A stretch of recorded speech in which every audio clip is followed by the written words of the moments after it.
I want to just take a minute and think a little bit with you about where we are and how we got here and what can we do for an encore. Can we have a good 1991 and a 1992?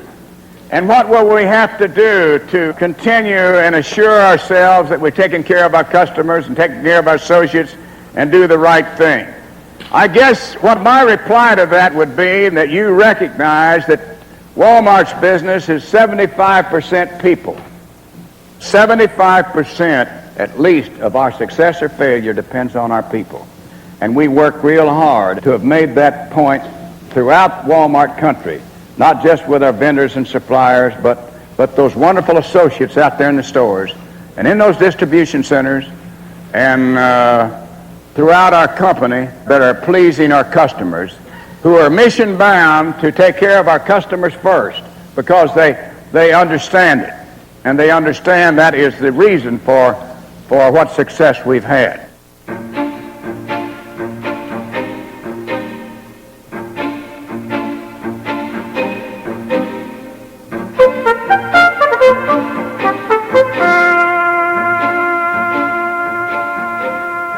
Bantam Audio Publishing presents a double-day production of Sam Walton, Made in America, by Sam Walton with John Huey, read by Kevin O'Morrison.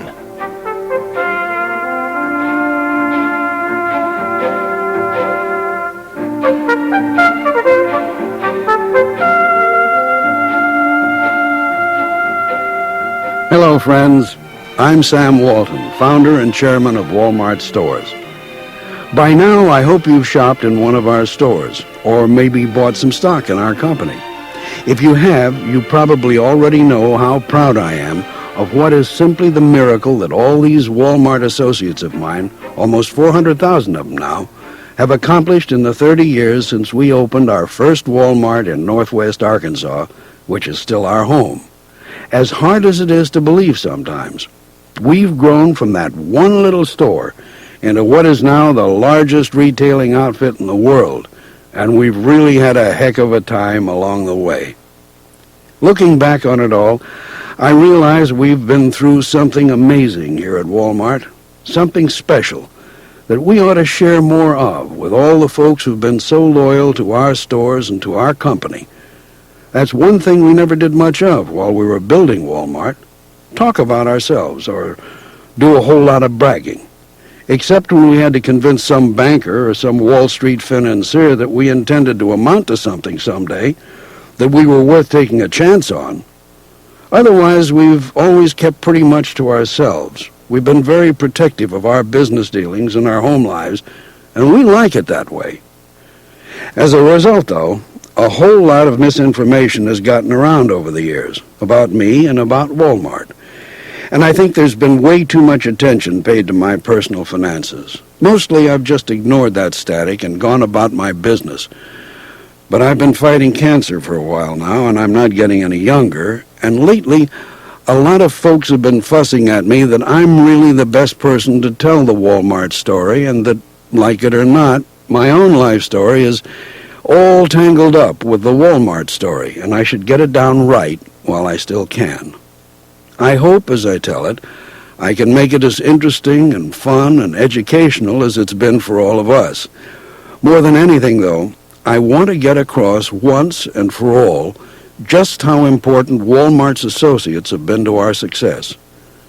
Ours is a story about entrepreneurship and risk and hard work and knowing where you want to go and being willing to do what it takes to get there. More than anything, it's a story about how there's absolutely no limit to what ordinary people can accomplish if they're given the opportunity and the encouragement and the incentive to do their best. That's how Walmart became Walmart. Ordinary people joined together to do extraordinary things that at first amazed them. And before too long, it amazed everybody else, especially folks who thought America was just too complicated a place for this sort of thing to work anymore. Ours is a story about the kinds of traditional principles that made America great in the first place. And maybe by telling it the way it happened, we can help some other folks take those principles and apply them to their dreams and make them come true. In some ways, the Walmart story is unique. Nothing quite like it has been done before. But it wasn't the first American success story rooted in sound traditional principles, and you mark my words, it won't be the last. Success has always had its price, I guess, and I learned that lesson the hard way a few years back when Forbes magazine started calling me the richest man in America. Well, it wasn't too hard to imagine all those newspaper and TV folks up in New York saying, "Who? And he lives where?" The next thing we know, they start sending reporters and photographers down here to Bentonville, Arkansas, I guess to take pictures of me diving into some swimming pool full of money they imagined I had, or to watch me light cigars with $100 bills. I wasn't about to cooperate with them, so they found out all these very interesting things about me, like I drove an old pickup truck with cages in the back for my bird dogs. I wore a Walmart ball cap. I got my hair cut in the barber shop just off the town square. Somebody even snuck up and took a picture of me in the barber's chair, and it was in the newspapers all over the country. The next thing you know, folks we'd never heard of started calling and writing us, and even coming here to ask us for money, for a new car, to go on a vacation, whatever came into their minds. Now, I'm a friendly fellow by nature. I always speak to folks in the street and such, and Helen, my wife, is as friendly and outgoing as can be. She's involved in all sorts of community activities. We've always lived very much out in the open, but we really thought there for a while that this richest thing was going to ruin our whole lifestyle. What made me maddest was that the media people weren't even interested in Walmart, the company. All they wanted to talk about was my personal finances. The impression I got was that media folks thought we were a bunch of bumpkins selling socks off the back of a truck, or else that we were fast buck artists or stock scammers. If they did write about the company, they either got it wrong or just made fun of us. Now, I've never talked about any of this stuff before, but I think it's time to set the record straight on a lot of it and explain some of my attitudes and those of my family toward money. Up to a point, of course. After that, our finances, like those of any other normal-thinking American family, are nobody's business but our own. No question about it. A lot of my feelings about money stem from growing up during the Great Depression. This heartland area we come from out here, Oklahoma, where I was born in 1918, Missouri, Kansas, Arkansas, it was all hard hit. My dad, Thomas Gibson Walton, was an awfully hard worker who got up early, worked long hours, and was completely, totally honest. He was also a bit of a character who loved to trade, loved to make a deal for just about anything: horses, mules, cattle, houses, farms, cars. Once he traded our farm in Kingfisher, Oklahoma for another one near Omega, Oklahoma. Another time, I remember, he traded his wristwatch for a hog so we'd have meat on the table. And he was the best negotiator I ever ran into. He had that unusual instinct to know how far he could go with someone, and he did it in such a way that he and the other guy always parted friends. Dad never had the ambition or confidence to build much of a business on his own, and he didn't believe in taking on debt.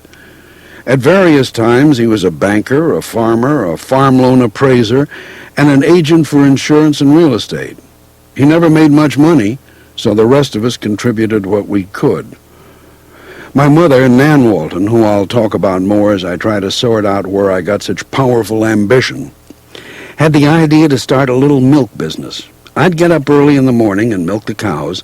Mother would prepare and bottle the milk, and I'd deliver it after football practice in the afternoons.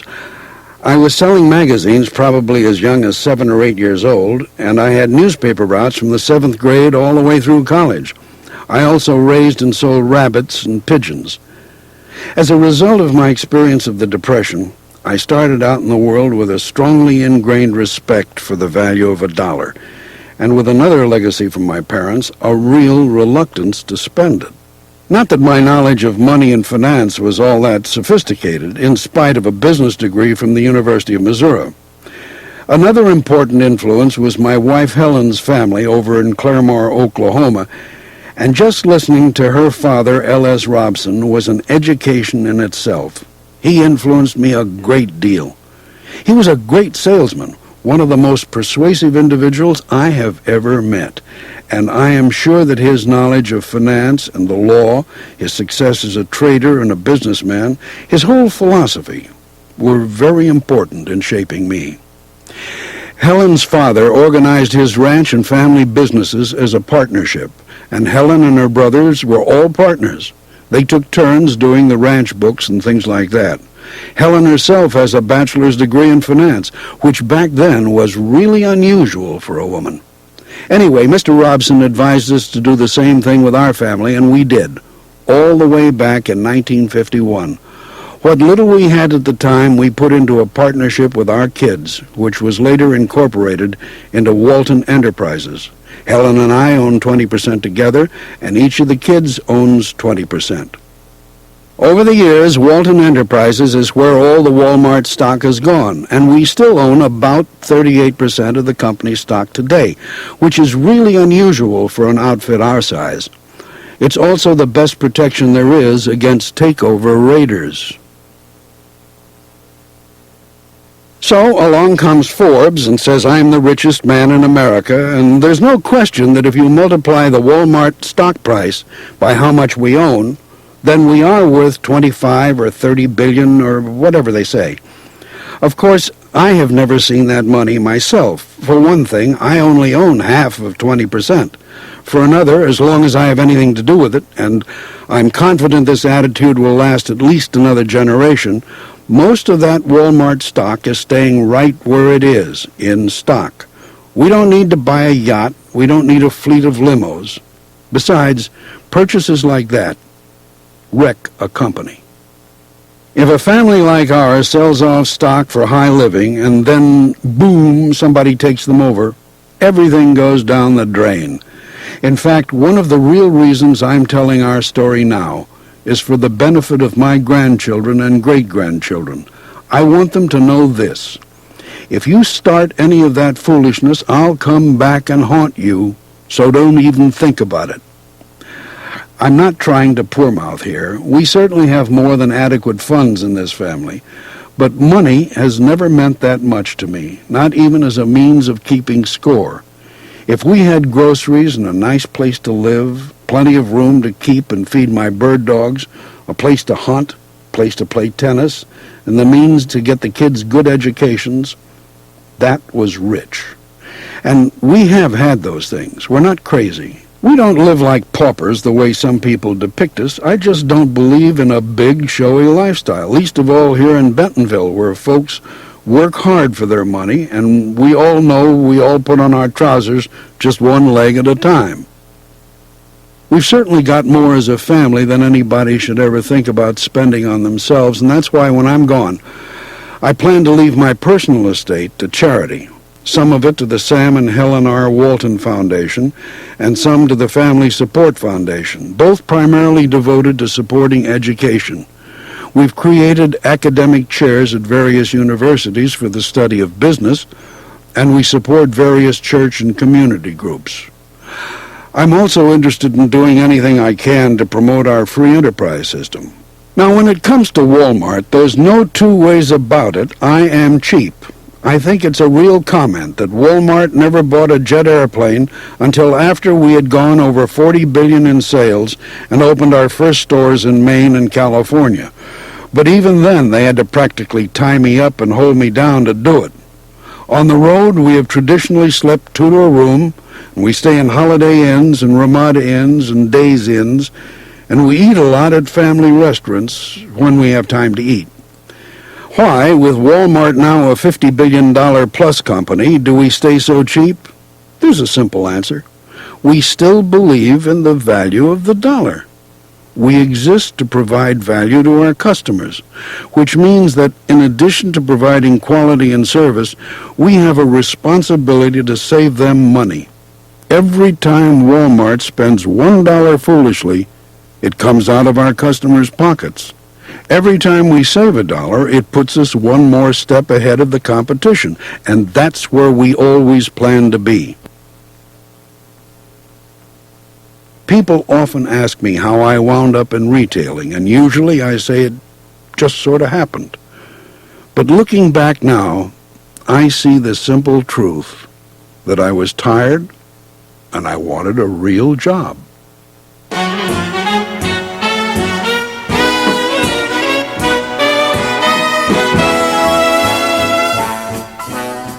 In June of 1940, I was about to graduate from the University of Missouri with a business degree, and my plan had been to continue on to the Walton School of Finance in Pennsylvania.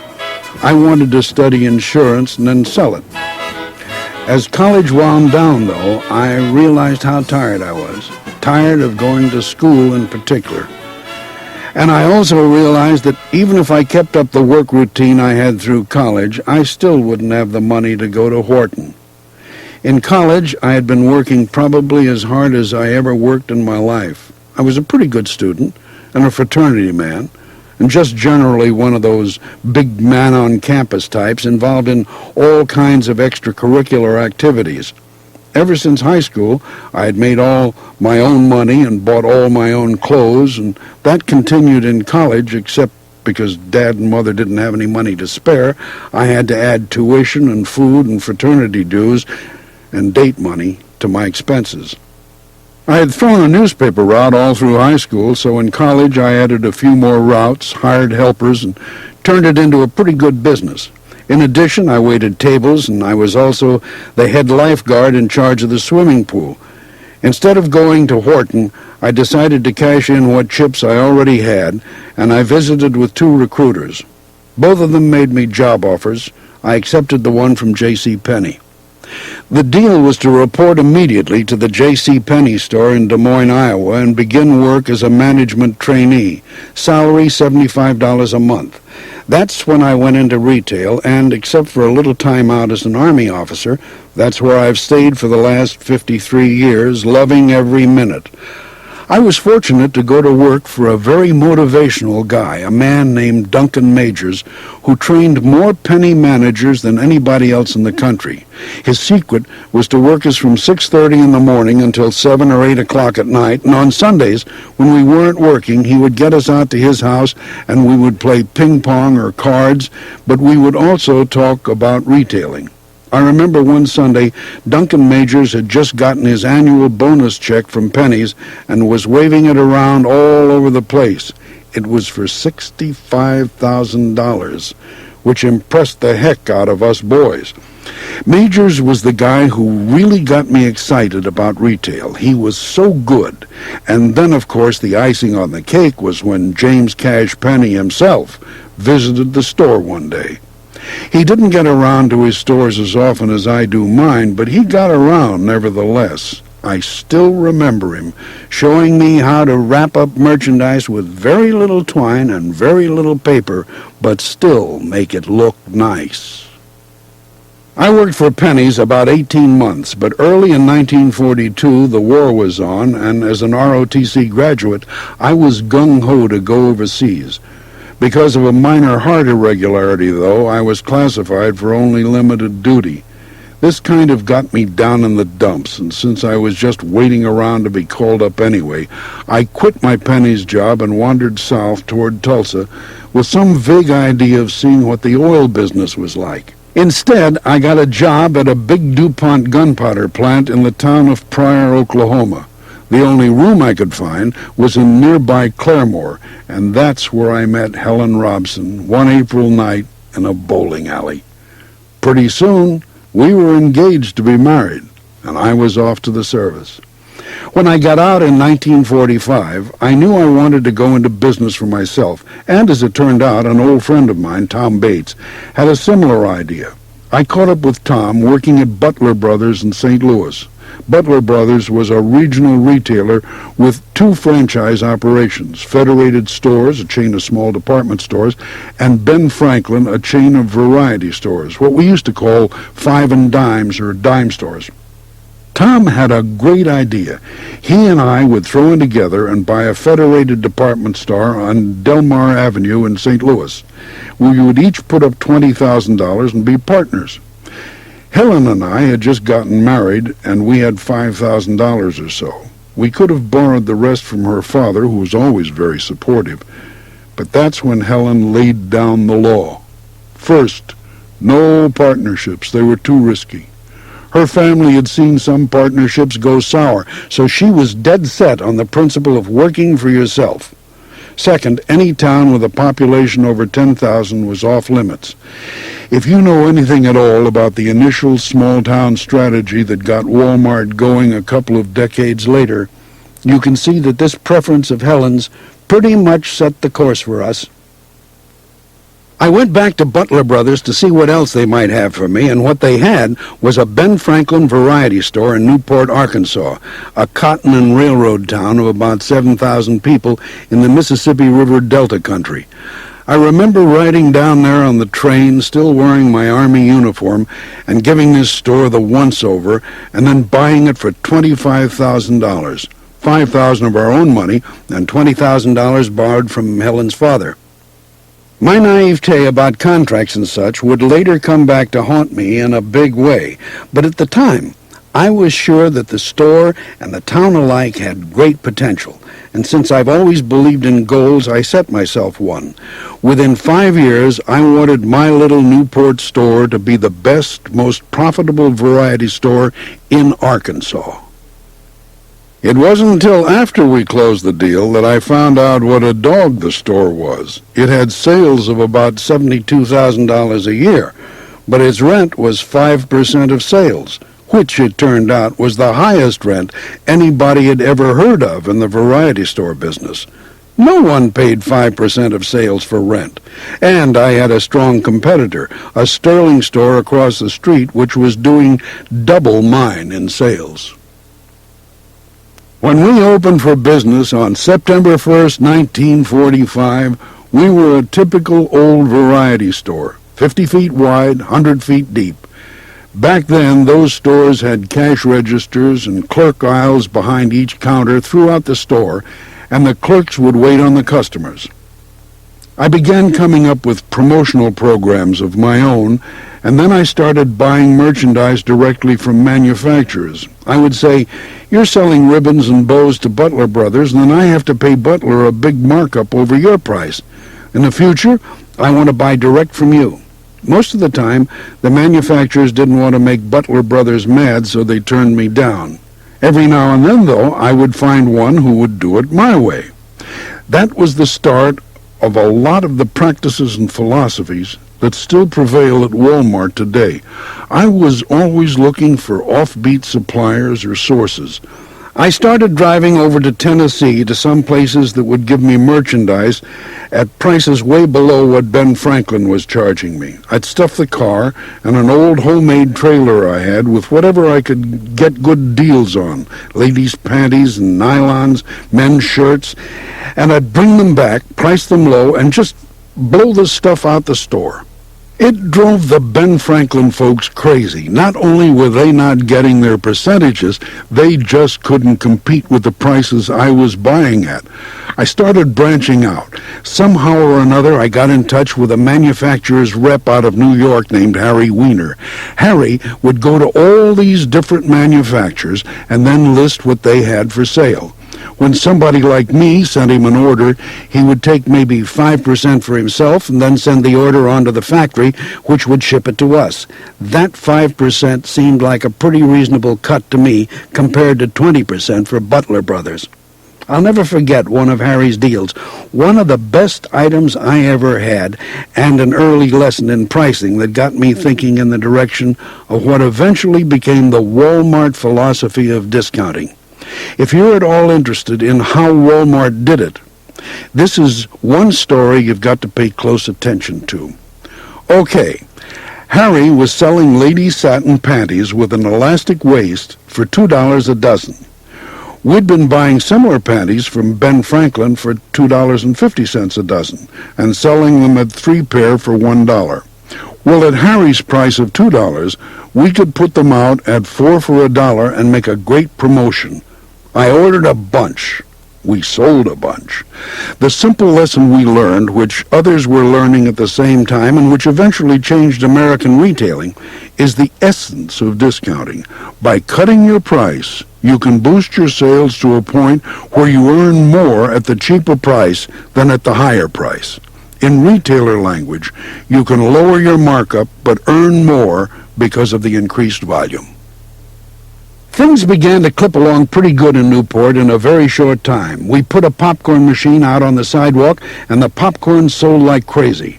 I thought about it, and finally I decided that we needed a soft ice cream machine out there, too. I screwed my courage up, and for the first time went and borrowed money from a bank. What at the time seemed like the astronomical sum of $1,800. The ice cream machine went out onto the sidewalk next to the popcorn machine. It was new and different. It attracted a lot of attention, and we really turned a profit on it. I paid off the $1,800 note in 2 or 3 years, the way I'd already paid off Helen's father, and I felt great about it. As good as business was, I never was a guy to leave well enough alone. I think my constant fiddling with the status quo may have been one of my biggest contributions to the later success of Walmart, which so many other people with their ideas and efforts also participated in. As I mentioned, our biggest competitor, a Sterling store, was across the street, and next door to Sterling was a Kroger grocery store. When I heard a rumor that Sterling was going to buy Kroger's lease and expand, I hustled over to see the lady who owned the building and convinced her to sell me the lease. I didn't have any idea what I was going to do with it, but I sure knew I didn't want Sterling to have it.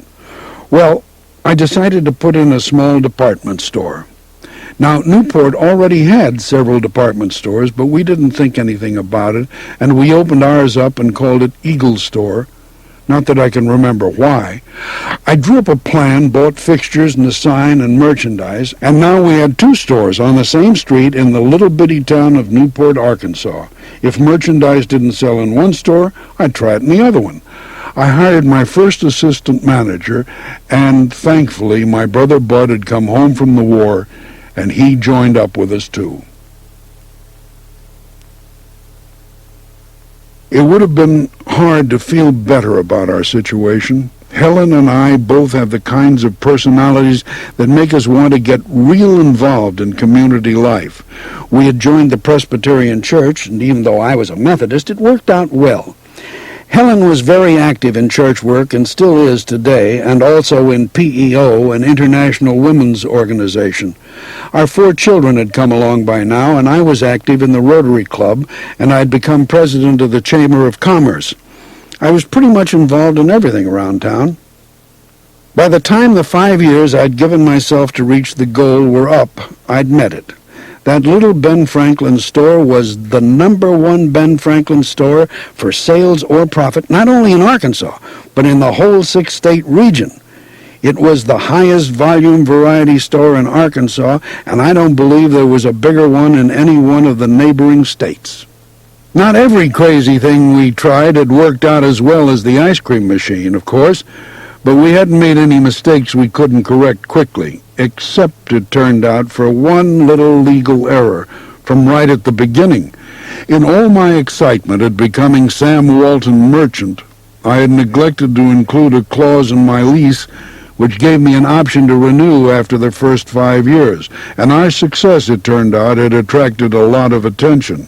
My landlord, who was himself a department store owner, was so impressed with our Ben Franklin's success that he decided not to renew our lease at any price. He did, though, pay me a fair price for the franchise, fixtures, and inventory, and he gave the store to his son. With nowhere else in town to move our store, I had no alternative but to sell. I sold the Eagle store to Sterling. It was the low point of my business life. I felt sick to my stomach. I had built the best variety store in the whole region and worked hard in the community, and now, in effect, I was being kicked out of town. Because I have never been one to dwell on reverses, though, I decided I would simply pick myself up and get on with it, do it all over again, only even better this time. Somehow, over the years, folks have gotten the impression that Walmart was something I dreamed up out of the blue as a middle-aged man, and that it was an overnight success. It's true that I was already 44 when we opened the first Walmart in 1962, but the store was totally an outgrowth of everything we'd been doing since Newport. Like most other overnight successes, it was about 20 years in the making. I came out of that Newport experience with my pride a little damaged, but I'd made more than $50,000 on the sale of the Ben Franklin, and in looking back on it now, the whole thing was probably a blessing. At age 32, I was a full-fledged merchant. To make a fresh start, all I needed was a store.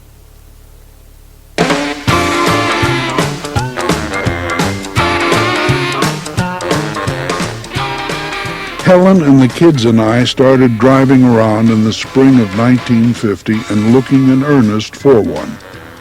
Bentonville was the smallest of the towns we considered, and it already had 3 variety stores when one was really all it needed. Still, I love competition, and old Harrison's Variety was willing to sell. We doubled its size by acquiring a 99-year lease on the barber shop next door. No more 5-year leases for me. We tore the wall out. We put in brand new fluorescent lights. Basically, we built a new store, and for Bentonville, population 3,000, it was a big one. By this time, of course, I had started reading everything I could get my hands on about retailing, and one article I read was about 2 Minnesota Ben Franklin stores that had gone to self-service, a brand new concept at the time. I rode the bus all night to 2 little towns up there, Pipestone and Worthington. They had shelves on the sides and merchandise displays all the way back. No clerks with cash registers around the store, just checkout registers up front. Our Bentonville Ben Franklin was the 3rd self-service variety store in the whole country, and the first in our 8-state area. It was a big deal, even if no one here in Arkansas knew it was. Our first newspaper ad, still on display at our visitor center, promised free balloons for the kids, a dozen clothespins for 9 cents, iced tea glasses for 10 cents apiece. Folks turned out. The store took off. Now, I don't really know if the Newport experience had anything to do with it or not, but right away I started looking around for store opportunities in other towns. Maybe it was just my itch to do more business, and maybe, too, I didn't want all my eggs in one basket again. I know, though, that by 1952 I had driven down to Fayetteville and found an old Kroger store. When we took it over, we just called it Walton's 5 and Dime. It wasn't a Ben Franklin. Our main competitor was Woolworth, which had a great store on the same square, and there was a Scott store as well. Here we were challenging Woolworth and Scott with a little old 18-foot independent variety store, and I remember sitting on the square right after I bought it, listening to a couple of the local codgers say, "Well, we'll give that guy 60 days, maybe 90. He won't be there long." But this store was ahead of its time, too. Self-service all the way, which the competition wasn't. Really, this was the beginning of the way we would be operating for a long time to come, innovatively, expensively. Of course, I needed somebody to run that store, so I did something I would do for the rest of my run in the retail business without any shame or embarrassment whatsoever. I nosed around for talent in other people's stores. I got Willard Walker, my first real hire, out of a TG&Y dime store he was managing in Tulsa. The lure was a percentage of the profits. I remember those early days now mostly as a time of always looking around for ideas and items that would make our stores stand out. Sometime in there, the hula hoop fad hit, but the genuine articles were pricey and hard to get anyway. They were mostly going into the big city stores. A friend put me in touch with a manufacturer who sold us plastic hose, and with that we made our own hula hoops, and we sold a ton of them. While I was running around between Bentonville and Fayetteville and my Tennessee suppliers and the Ben Franklin regional office in Kansas City, my brother Bud borrowed some money and bought a Ben Franklin on his own up in the little bitty town of Versailles, Missouri. Bud and I weren't really doing any business together, but we kept in touch. Well, one time I was up in Kansas City, and I heard about this big subdivision going up there with a 100,000 square foot shopping center in it. A whole new concept at that time. It was going to have an A&P store and a Ben Franklin store in the middle, a Crown Drug store at the end, and small shops in between. I called Bud and told him to meet me up there right away. I said, "You want to gamble and go into this thing?" And he said, "Might as well." And we did. We borrowed all the money we could and went into that Ben Franklin up there 50-50. If I ever had any doubts about the potential of the business we were in, that shopping center store ended them. The thing took off like a house afire. The first year we made about $30,000 profits on sales of $250,000, and that went up to $350,000 in no time. By now, though, with all the places I had to visit, I was driving too much to have time for anything else. I began to wonder if maybe flying wouldn't be smarter. Bud Walton remembers. One day I got a call from Sam, and he said, "Meet me in Kansas City. I want to buy an airplane." Boy, it took me by surprise. I always thought Sam was the world's worst automobile driver, and I thought, he'll kill himself. I did everything to try and talk him out of it, but he bought a plane anyway for $1,850.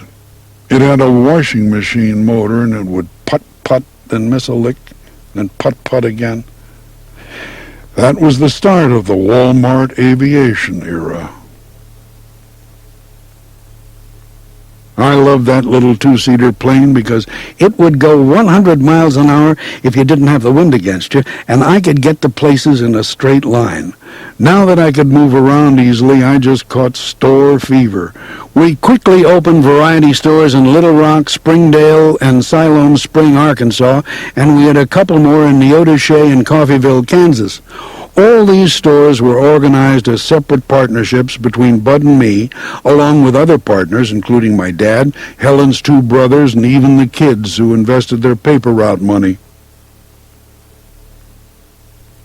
John Walton, Sam and Helen's second son, says, "This is hard to believe, but between my paper route money and the money I made in the Army, both of which I invested in those stores, it's worth about $40 million today."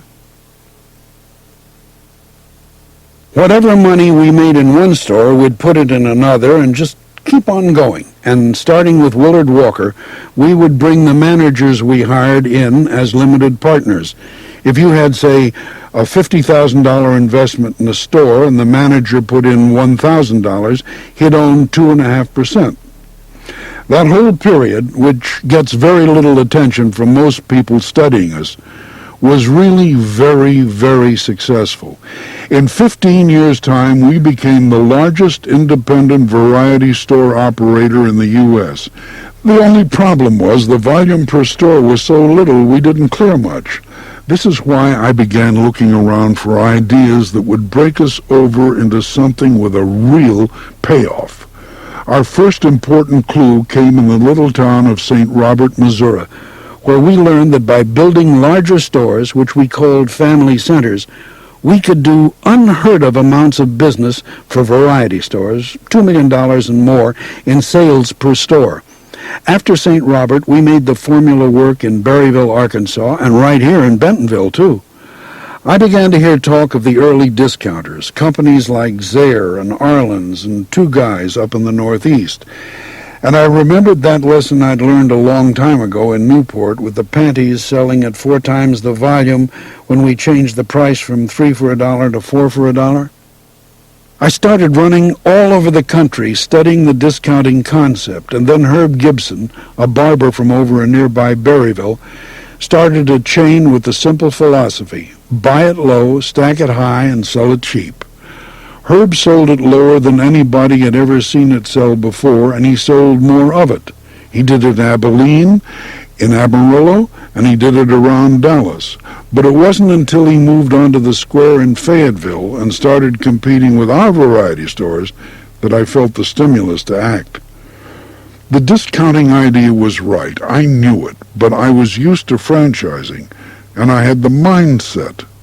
Generally, my experience with Ben Franklin had been positive, despite my outside buying, and I didn't want to have to build a company with all that support apparatus myself.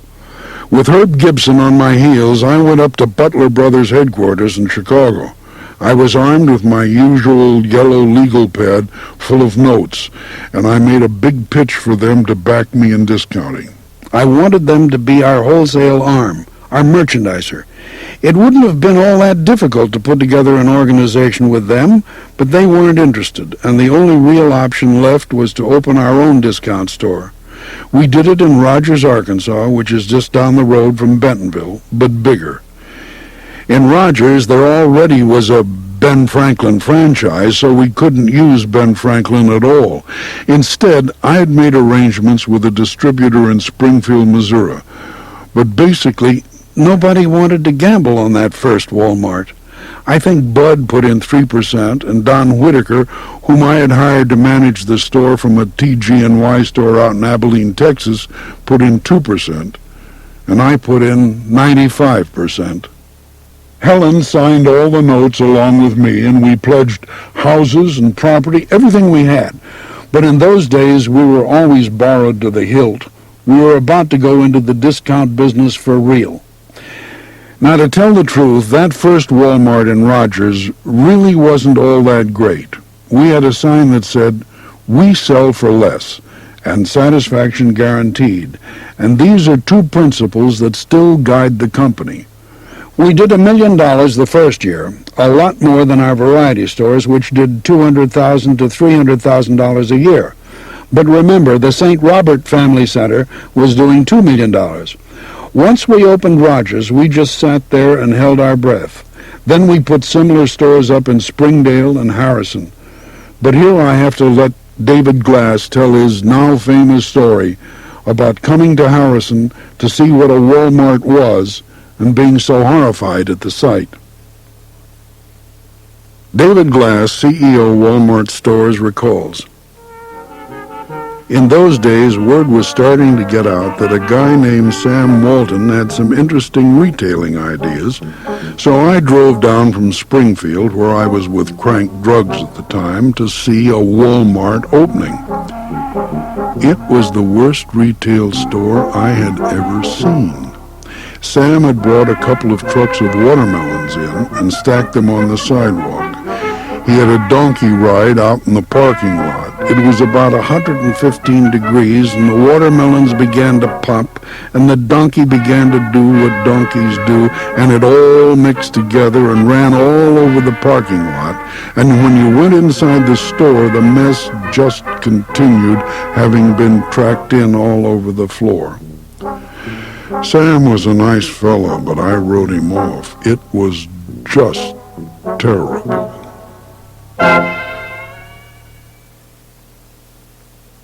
Sterling had a great downtown store in Harrison, a huge variety store with tile on the floor, nice lights, really good fixtures, and good presentation.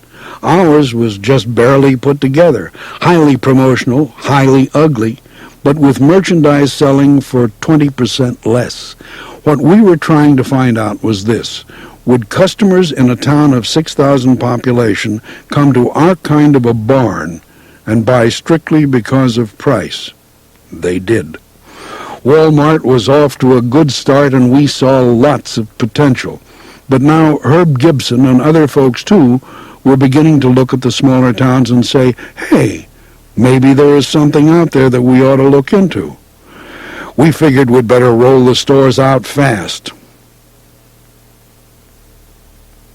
People are always asking me, what was the key to our success? It's a hard question, really, and there are lots of answers. Practical business things like think small and have fun, swim upstream and shop the competition. But as for magic keys or secrets, I don't have any. Really, I'm pretty much like most businessmen I know in most ways, except for this almost uncontrollable drive I've always had to excel, and which has given me an unusually competitive nature. If I had to single out one element in my life that has made a difference for me, and by extension helped Walmart stand out from the crowd, it would be my passion to compete. I have always pursued everything I was interested in with a true passion, some would say obsession, to win, and I've always held the bar pretty high for myself. So when I bought that first store in Newport, I wasn't going to sit there and be just an average, ordinary Ben Franklin owner. I felt there wasn't any reason we couldn't develop the best variety store in the state of Arkansas. I felt I had the talent to do it, that it could be done, so why not go for it? Even when I was a kid, I was ambitious. I was a class officer several years. I played football and baseball and basketball. I swam. I was so competitive that starting out in Boy Scouts, I made a bet with the other guys about which one of us would be the first to reach the rank of Eagle. I won. I got my Eagle at age 13, the youngest Eagle Scout in the history of the state of Missouri at that time. I wasn't what you'd call a gifted student, but I always worked really hard and made the honor roll. I was president of a student body, I was quarterback for an undefeated state champion football team, and I was voted most likely to succeed. By college, the pattern of my life was pretty well set. When I threw myself into something, I went all the way. And though most folks think Walmart has occupied most of my competitive energy over the years, it's not completely true. I've had my other passions, too, like bird hunting and tennis. I've pursued them both pretty competitively, too. I don't know what causes a person to be ambitious, but in my case, a lot of it could have come from my mother, who was an extremely ambitious person, in an unselfish sort of way. My mother read a lot and loved education, even though she didn't have too much herself. And she always encouraged me to do quality work and to develop my leadership abilities. And she sat with me and helped me with my schoolwork and my projects. She must have been a pretty special motivator, because I really took her seriously when she told me I should always try to be the best I could at whatever I took on. I have to say there's one aspect of my boyhood which it pains me to bring up, but Helen thinks it was an important influence on my life, so I'll mention it briefly. The simple truth is that Mother and Dad were two of the most quarrelsome people who ever lived together. I loved them both dearly, and they were two fine and wonderful individuals, but with each other they were always at odds. I'm not exactly sure how this situation affected my personality, unless it was partly a motivation to stay so busy all the time, but I swore early on that I would never involve my family in squabbling.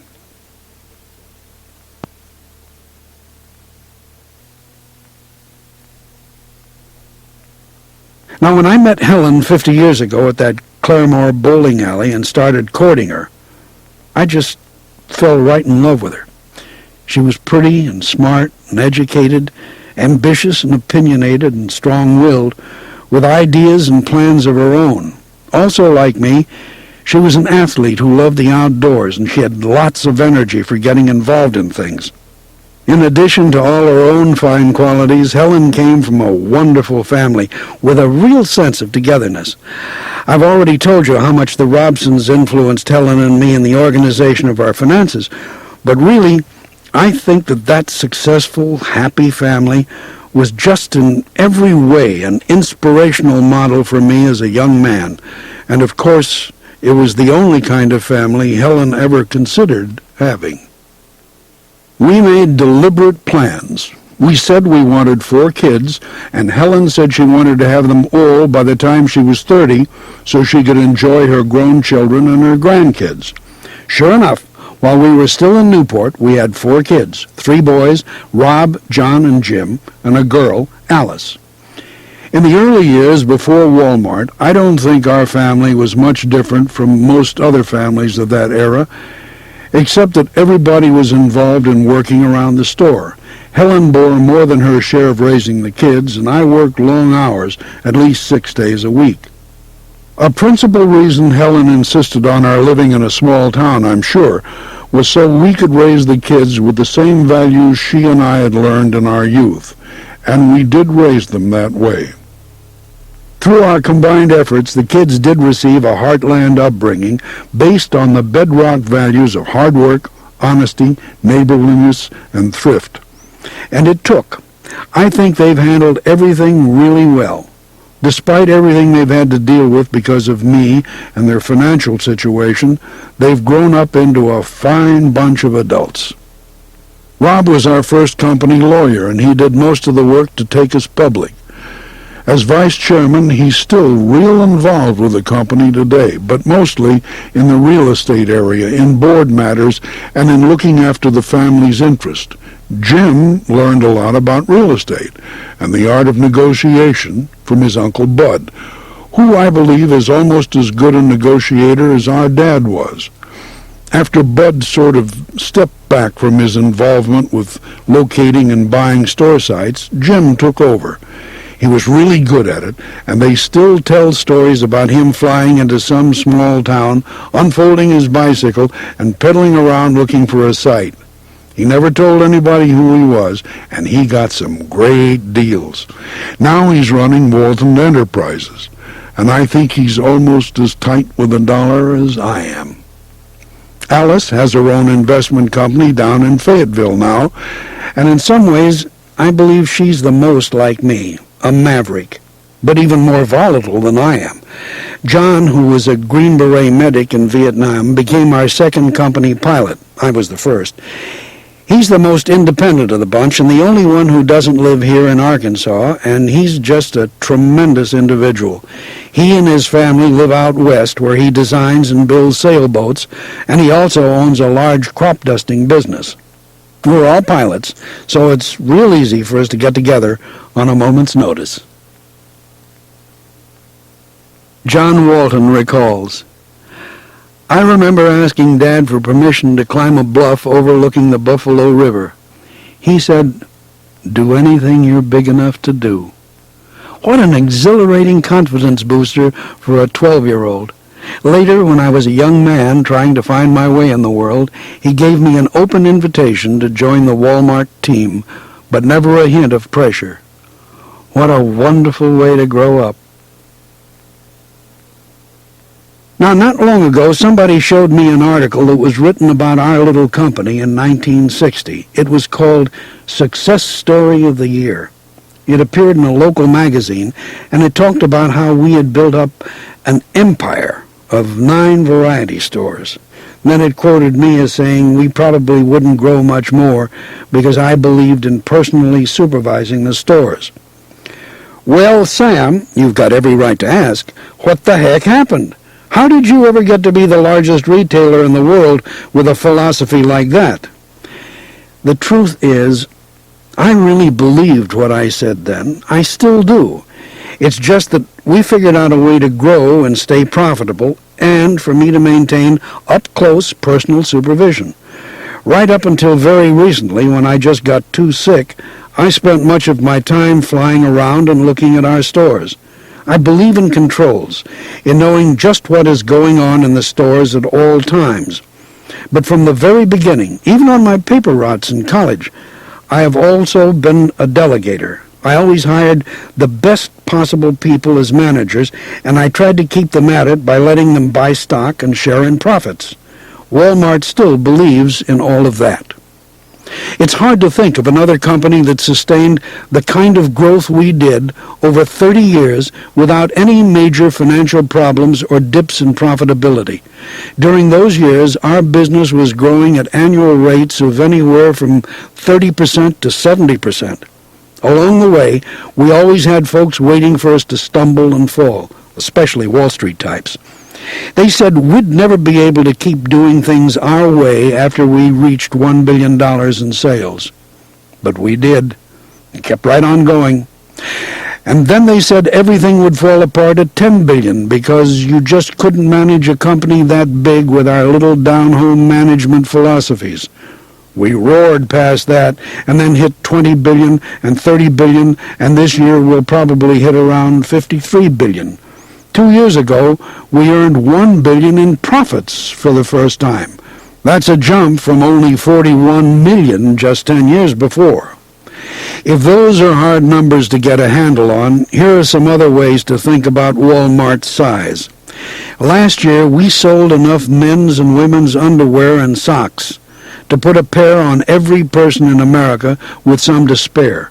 We sold 1/4 of all the fishing lines sold in the U.S., some 600,000 miles of it, or enough to go around the earth 24 times.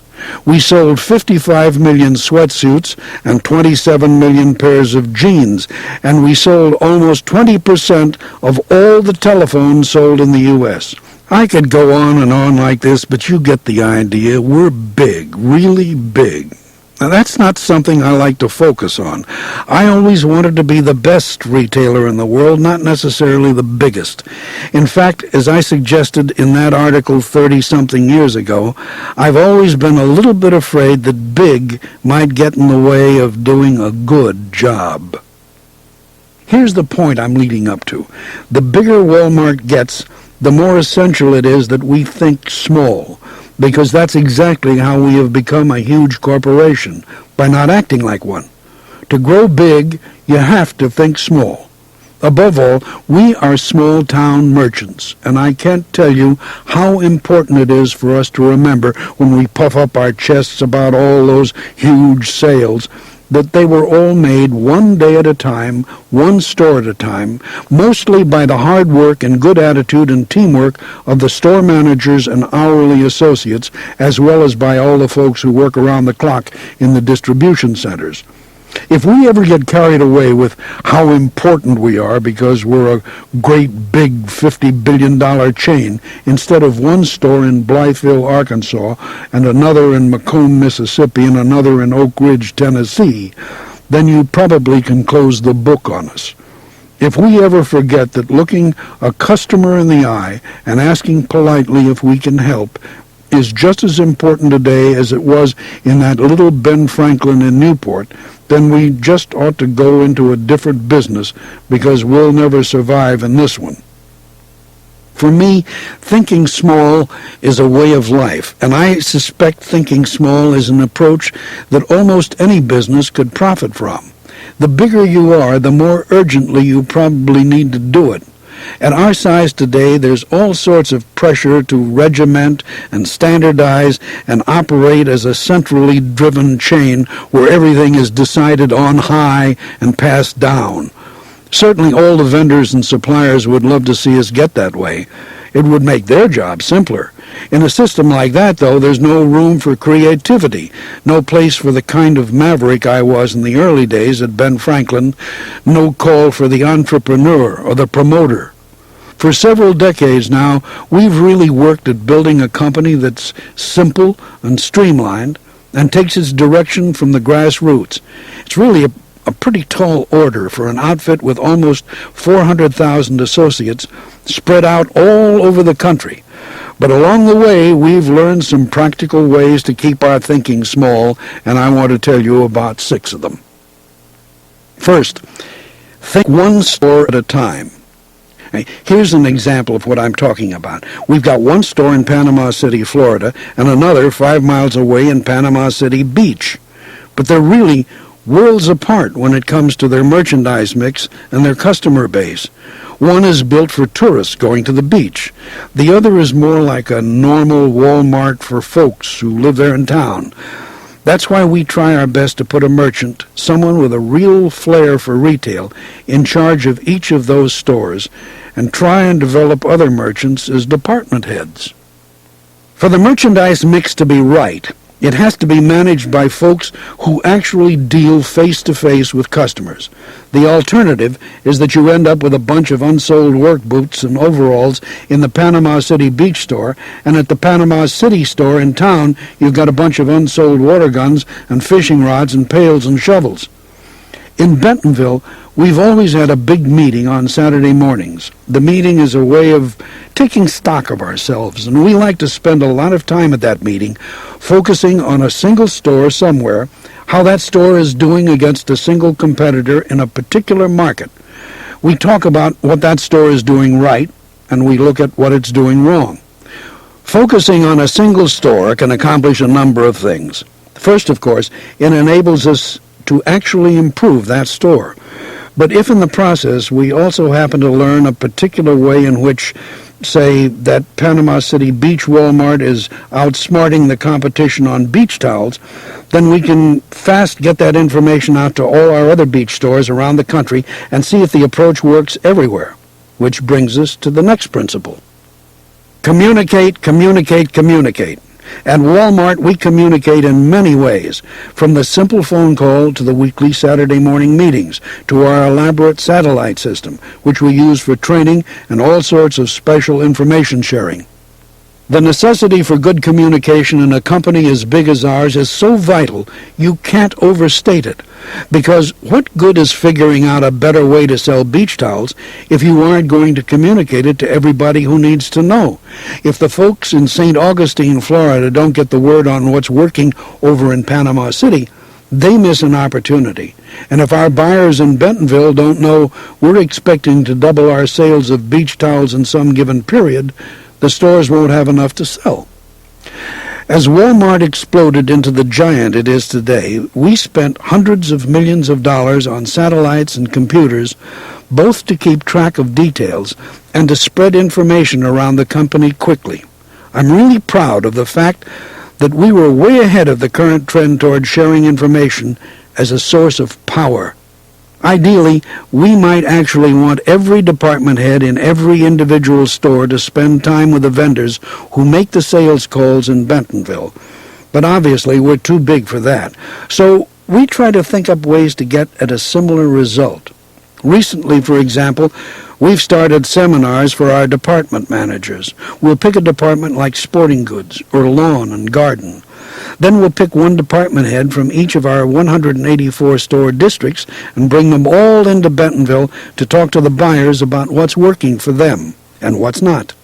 After that, we have them meet with the vendors and tell them what kinds of complaints we're getting on their products or what's really working. Together, all these folks formulate a plan for the coming season, and the department heads go back to their districts and share what they've learned with their counterparts in other stores. As much as we travel to our stores and bring our folks into Bentonville, though, sometimes I just get the feeling that the word is not getting out.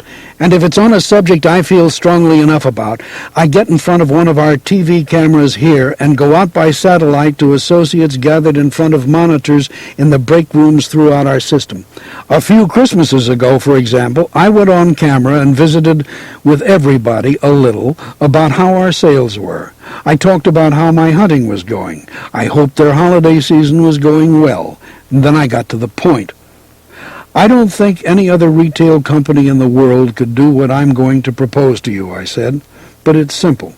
It won't cost us anything, and I believe it would just work absolute magic on our customers, and our sales would escalate, and I think we'd just shoot past our Kmart friends in a year or two, and probably Sears as well.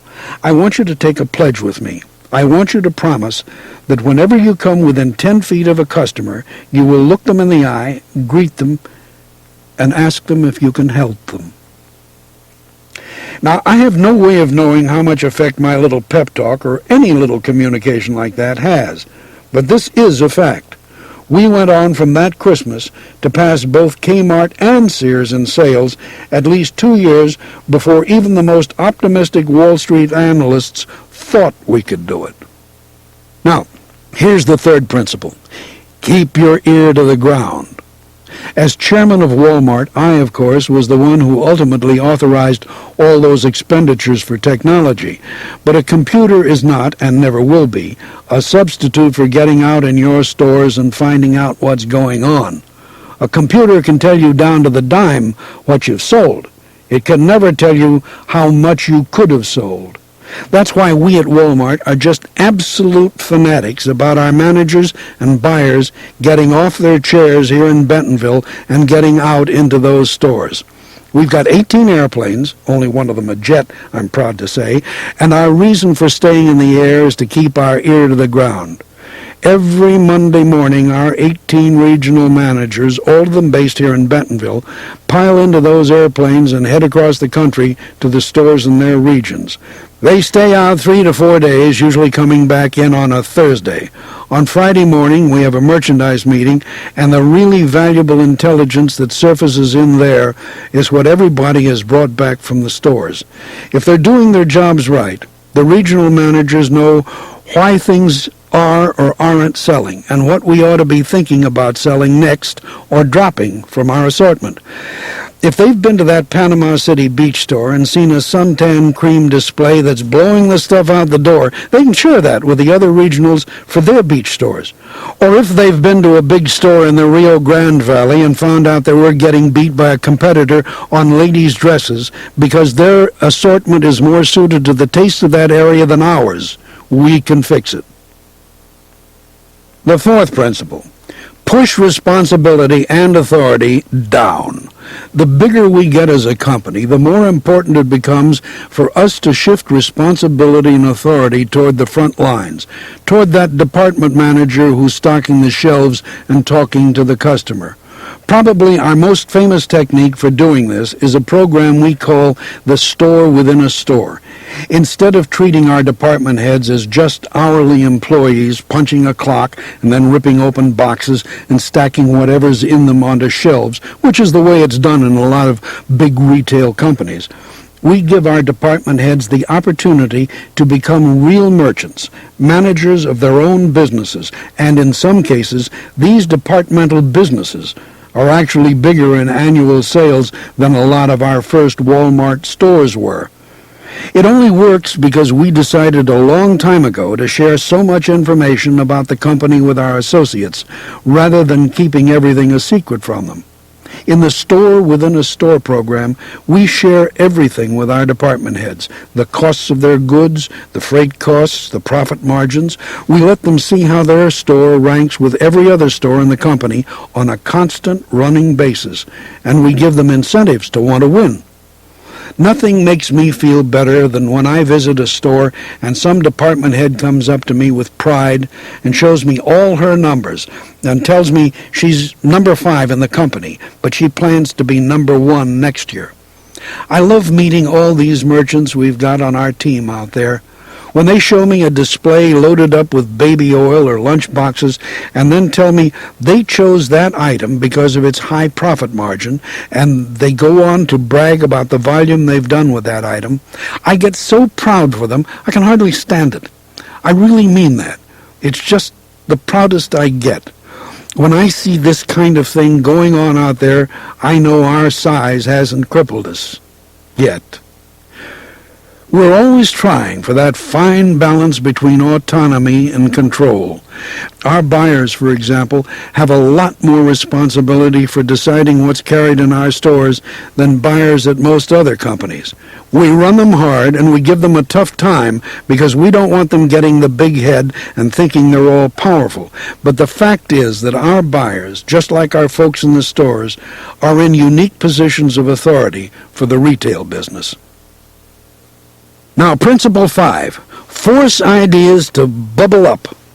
This one just goes hand in hand with pushing responsibility down, really, and we're always looking for new ways to encourage our associates out in the stores to push their ideas up through the system. We do a lot of this at our Saturday morning meetings. We'll have associates who've come up with something that's really worked well for their store come in and tell everybody in Bentonville about it. And for about 15 years now, we've been running our VPI, Volume Producing Item Contest, which I love to participate in myself.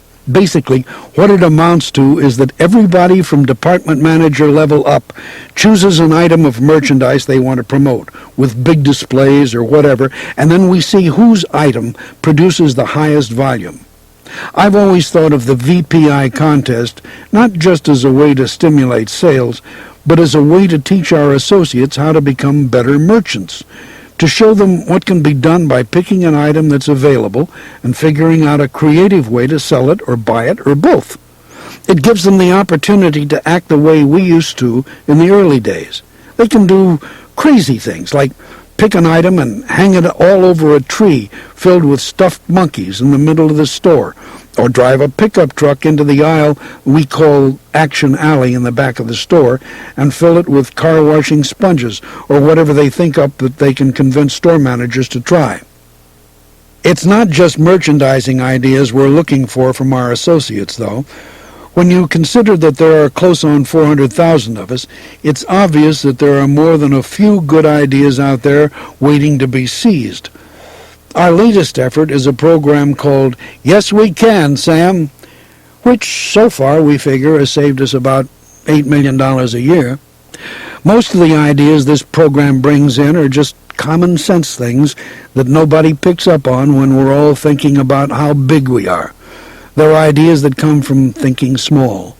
One of my favorites came from an hourly associate who got to thinking about why we were shipping all the fixtures we bought for our warehouses by common carrier when we own the largest private fleet of trucks in America. She figured out a program to backhaul those things on our own trucks and saved over $500,000 right there. We brought her in, we recognized her good thinking, and we gave her a cash award. Now, the sixth principle: stay lean, fight bureaucracy. Anytime a company grows as fast as Walmart has, in the way it has, there are always going to be pockets of duplication built up and areas of our business which we probably no longer need or maybe never needed in the first place. Nobody really likes to think about this kind of thing because nobody wants to have their job or the jobs of people who work for them eliminated. But it is absolutely the responsibility of a company's top management to be thinking about this all the time to ensure a sound future for the company as a whole. One way I've approached this is simply by sticking to the formula I used back when we had about 5 stores. In those days, I tried to operate on a 2% general office expense structure. In other words, 2% of sales had to carry our buying office, our general office expense, my salary, Bud's salary, and when we started adding district managers and other officers, it had to pay their salaries too. Believe it or not, we haven't changed that basic formula in our growth from 5 stores to 2,000 stores. In fact, we have actually reduced our office overhead as a percentage of sales over the last 30 years, and that's despite tremendous expenses for computer support and distribution center support. Some folks in the retail business have asked me where I came up with the 2% formula, and the truth is, I just pulled it out of the air. In the early days, most companies took 5% of their sales to run their offices, but here's the thing. We have always operated lean. We have operated with fewer people than other companies have, and that by virtue of coming to work earlier and staying later. A lot of first-time visitors are kind of shocked by our offices, too. They say our offices look like something you'd find in a truck terminal. They're not real big, and the walls are covered with inexpensive paneling. But they're all we need, and they must be working fine. Ask our shareholders. A lot of bureaucracy is really the product of some empire builder's ego. Some folks have a tendency to build up big staffs around them just to emphasize their own importance, and that's one reason I feel so strongly about not letting egos get out of control around Walmart. If you're not serving the customer or supporting the folks who do, we don't need you.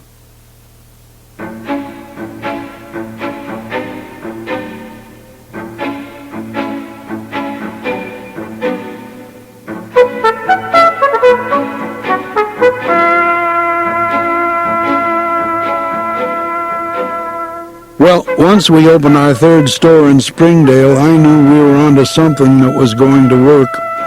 But at the time, most folks, including my own brother Bud, were pretty skeptical about the whole idea. They thought Walmart was just another one of Sam Walton's brainstorms. It was totally unproven at the time, but it was the logical next step from what we'd been doing, experimenting, trying to do something different, educating ourselves as to what was going on in the retail industry, and trying to stay ahead of the trends. This is a big contradiction in my makeup, a paradox really, that I don't completely understand to this day. In many of my core values, things like church and family and civic leadership and even politics, I'm a pretty conservative guy. But for some reason, in business, I have always been driven to buck the system, to innovate, to take things beyond where they've been, to create a little anarchy. Mostly because of my own stubborn nature, I guess, Walmart from the very beginning has had to swim upstream. When I took my yellow legal pad up to those Ben Franklin folks in Chicago and gave the best darned argument you ever heard for why discounting would work in small towns, I was trying my darndest to get in the mainstream, to follow the flow of retailing toward discounting within the confines of an established organization.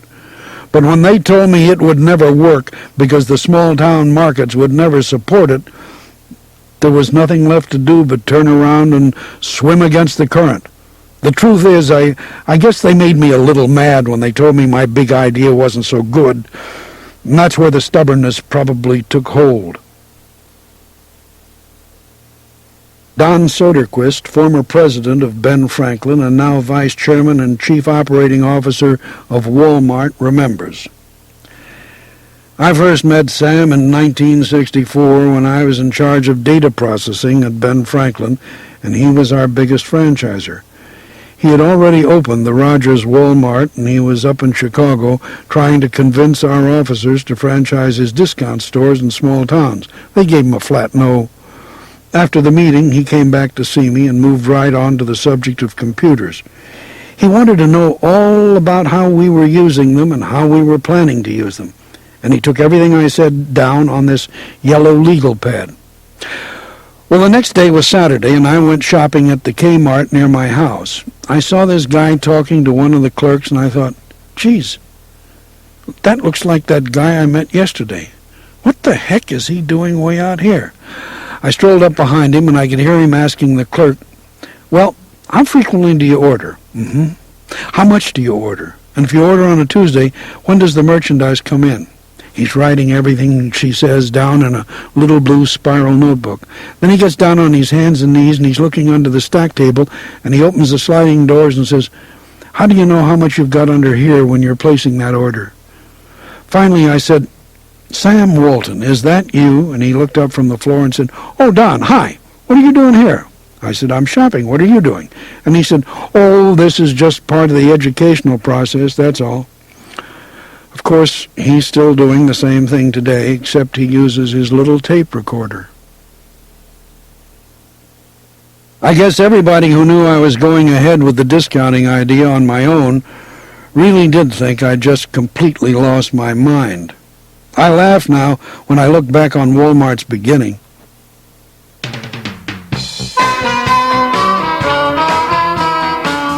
In 1962, the discount industry was fairly young and full of high-living, big-spending promoters driving around in Cadillacs, guys who had just had the world by the tail. But it had very few of what you'd call good operators, until 1962, the year which turned out to be the big one for discounting. In that year, 4 companies that I know of started discount chains. S.S. Kresge, a big 800-store variety chain, opened a discount store in Garden City, Michigan, and called it Kmart.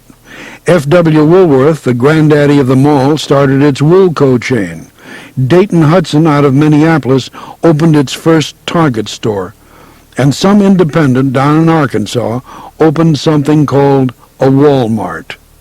At the time, and for quite a while after that, I can guarantee you that hardly anybody noticed that last guy. Heck, within 5 years, Kmart had 500 stores to our 19 and sales of almost $900 million to our $9 million. Here's what makes me laugh today. It would have been absolutely impossible to convince anybody back then that in 30 years, most all of the early discounters would be gone, that 3 of the 4 new chains would be the biggest and best operators in the business, that the one to fold up would be Woolco, and that the biggest, most profitable one would be the one down in Arkansas. It really is just so impossible to believe that sometimes even I have trouble believing it. I can tell you this, though. After a lifetime of swimming upstream, I am convinced that one of the real secrets to Walmart's phenomenal success has been precisely that talent of ours. Many of our best opportunities were created out of necessity. The things that we were forced to learn and do because we started out underfinanced and undercapitalized in these remote, small communities contributed mightily to the way we've grown. Had we been capitalized, or had we been the offshoot of a large corporation the way I wanted to be, we might not ever have tried the Harrisons or the Springdales and all those other little towns we went into in the early days. It turned out that the first big lesson we learned was just that there was much more business out there in small-town America than anybody had ever dreamed of. We stuck with what we had learned in the variety store business about customer service and satisfaction guaranteed, but I have to admit that in those days we did not have anywhere near the emphasis on quality that we have today. What we were obsessed with was keeping our prices below everybody else's. Our dedication to that idea was total. We tried to build decent buildings, but we had to keep the rent down. We never liked to pay more than $1 a square foot. So, as I've already suggested, our stores really didn't look all that good either. Store number 8 in Morrilton, Arkansas, for example, was an old Coca-Cola bottling plant. We bought old fixtures and hung them by baling wire from the ceiling. We had clothes hanging in layers on conduit pipe and shelves wired to the walls. But this was really a small town, so number 8 was another experiment. We didn't have systems. We didn't have ordering programs. We didn't have a basic merchandise assortment.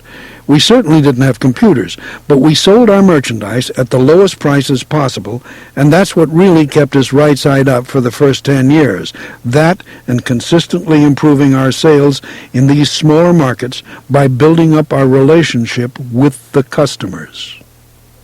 The idea was simple. When customers thought of Walmart, we wanted them to think of low prices and satisfaction guaranteed. They could be pretty sure they wouldn't find it cheaper anywhere else, and if they didn't like it, they could bring it back. Clarence Lease, the second manager of Walmart number 1 in Rogers, Arkansas, recalls, Rogers had been open about a year, and everything was just piled up on tables with no rhyme or reason whatsoever. Sam asked me to kind of group the stuff by category or department, and that's when we started that. The thing I remember most, though, was the way we priced goods. Sam wouldn't let us hedge on a price at all. Say the list price for some piece of merchandise was $1.98, but we had only paid 50 cents. Initially, I would say, well, it's originally $1.98, so why don't we sell it for $1.25? And Sam would say, no, we paid 50 cents for it, mark it up 30%, and that's it.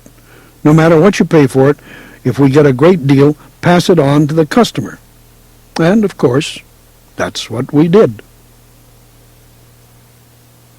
It was a little wild there for a while, being out on our own with no basic merchandise assortment, no established distributors, no real replenishment system, no credit. Salesmen would show up at our door and we would try to get the best deals we could. But it was difficult to get some of the bigger companies, such as Procter & Gamble and Eastman Kodak, to call on us at all. And when they did, they would almost dictate to us how much they would sell us and at what price. I don't mind saying that we were the victims of a good bit of arrogance from a lot of the vendors in those days. The biggest challenge was buying health and beauty aids at low cost and staying stocked up on them, because those items were really at the heart of almost every early discounter strategy. I figured that out after I went into the first Gibson store. Herb Gibson's whole concept was to buy direct at a lower cost than individual stores could buy, then charge $300 a month to run one of his franchises, and he would act as the store's buying agent. The basic discounter's idea was to attract customers into the store by pricing these items, toothpaste, mouthwash, headache remedies, soap, shampoo, right down at cost. Those were what the early discounters called your image items. That's what you pushed in your newspaper advertising, like the 27-cent crest at Springdale, and you stacked it high in the stores to call attention to what a great deal it was. Word would get around that you had really low prices. Everything else in the store was priced low too, but it had a 30% markup. Health and beauty aids were priced to give away. Charlie Cate, an early Walmart store manager, recalls, "From day one, Mr. Walton made it clear that Walmart wasn't just Ben Franklin with low prices on some items. He wanted real discounting. He said, 'We want to discount everything we carry.' When the other chains around us weren't discounting, he said, 'We advertise that we sell for less and we mean it.' So whatever else we did, we always had to sell for less. If an item came in and everybody else in town was selling it for 25 cents, we'd go with 21 cents. As far as building the company up, at that time we simply weren't doing it. I had moved my office from the Ben Franklin on the Bentonville Square to an old garage nearby, and I worked in there with 3 ladies who helped out with the bookkeeping. By then, we had 18 Ben Franklins and a handful of Walmarts, and we kept a little pigeonhole on the wall for the paperwork from each store. Once a month, we'd enter all the figures and come up with a profit and loss sheet for each store. I would send that P&L immediately to the store manager, and if there was a problem, I would meet with the manager. I had a big ledger sheet with probably 15 columns on it for sales, expenses, net profit, markdowns, taxes, even for utilities and postage. That was what I carried in my pocket when I went to the stores, so everybody always knew exactly where they stood. I did it myself each month with a pen. The closest thing we had to an operations manager then was Don Whitaker, the guy I hired to be our first Walmart store manager. Don became our first regional manager. He had barely finished high school, if that, and he had terrible grammar. He had one eye. He would look at you here, and his glass eye would shoot somewhere else. But Don was one of the finest people I have ever known in my life. He was a hard-working, practical, smart guy, and when he wanted something done, it got done. I single him out here because Don Whitaker was very, very important in the early development of the company, establishing the philosophy of let's be out front, let's do it right, let's get it done now, and get on with it. Claude Harris, an early Walmart manager and one of the company's first buyers, says, "Sam is very sharp at reading people, and he didn't make any mistakes hiring people back then, if I do say so myself. Really, back early on, with a store taking in only $8,000 to $12,000 a year net, it would have taken only 1 or 2 dishonest managers to sink the whole company. Sam would meet you in your store and invite you down to look at his stores. Then he and Helen would have you out to the house and serve ice cream, and they'd always ask if you and your family went to church. Sam, I think, wasn't just looking for store managers.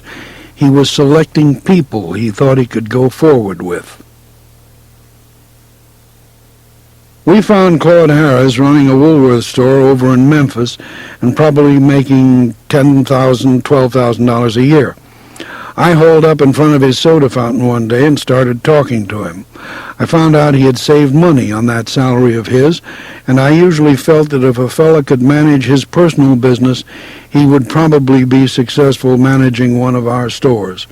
We placed Claude in our variety store on the east side of the square in Fayetteville so that he had to compete against our other store on the west side of the square. That was a real test because nobody was more competitive than Charlie Baum, who supervised that other store. Claude Harris recalls, "My store wasn't making much money, and we were starting to get competition from Gibson's, which also had a little store on the square down there. It was obvious that this discounting thing was working and that they were pulling everybody in with their health and beauty aids, HBA we call it. I thought, well, why don't I try that?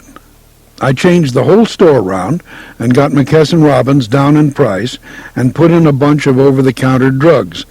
It was the first discount department in our company, the Health and Beauty Aids department on the east side of the square there. But I nearly lost my best friend over that one. Charlie Baum nearly had a heart attack. He thought I was trying to undercut him. You got to understand that Charlie is one of the most competitive people who ever lived. He'll fight you tooth and toenail at bridge or anything. I was just trying to see where it might lead us. Anyway, Sam knew all about it, and he said, go ahead and try it. He would always try things like that. He was always open to suggestions, and that's one reason he's been such a success. I guess the thing those early managers and I all had the most in common was that we loved merchandising. Don't get me wrong, our early merchandising wasn't all that good. We didn't necessarily have the best assortment of merchandise, and it wasn't necessarily displayed seductively. Remember, we didn't have any real distribution system yet, and we bought where we could. But we all loved to find unusual items, and the store managers had a lot of freedom to try different things. I suspect I, personally, have emphasized item merchandising and the importance of promoting individual items to a greater degree than any other retail management person in this country. It has been an absolute passion of mine. It's what I enjoy doing as much as anything in the business.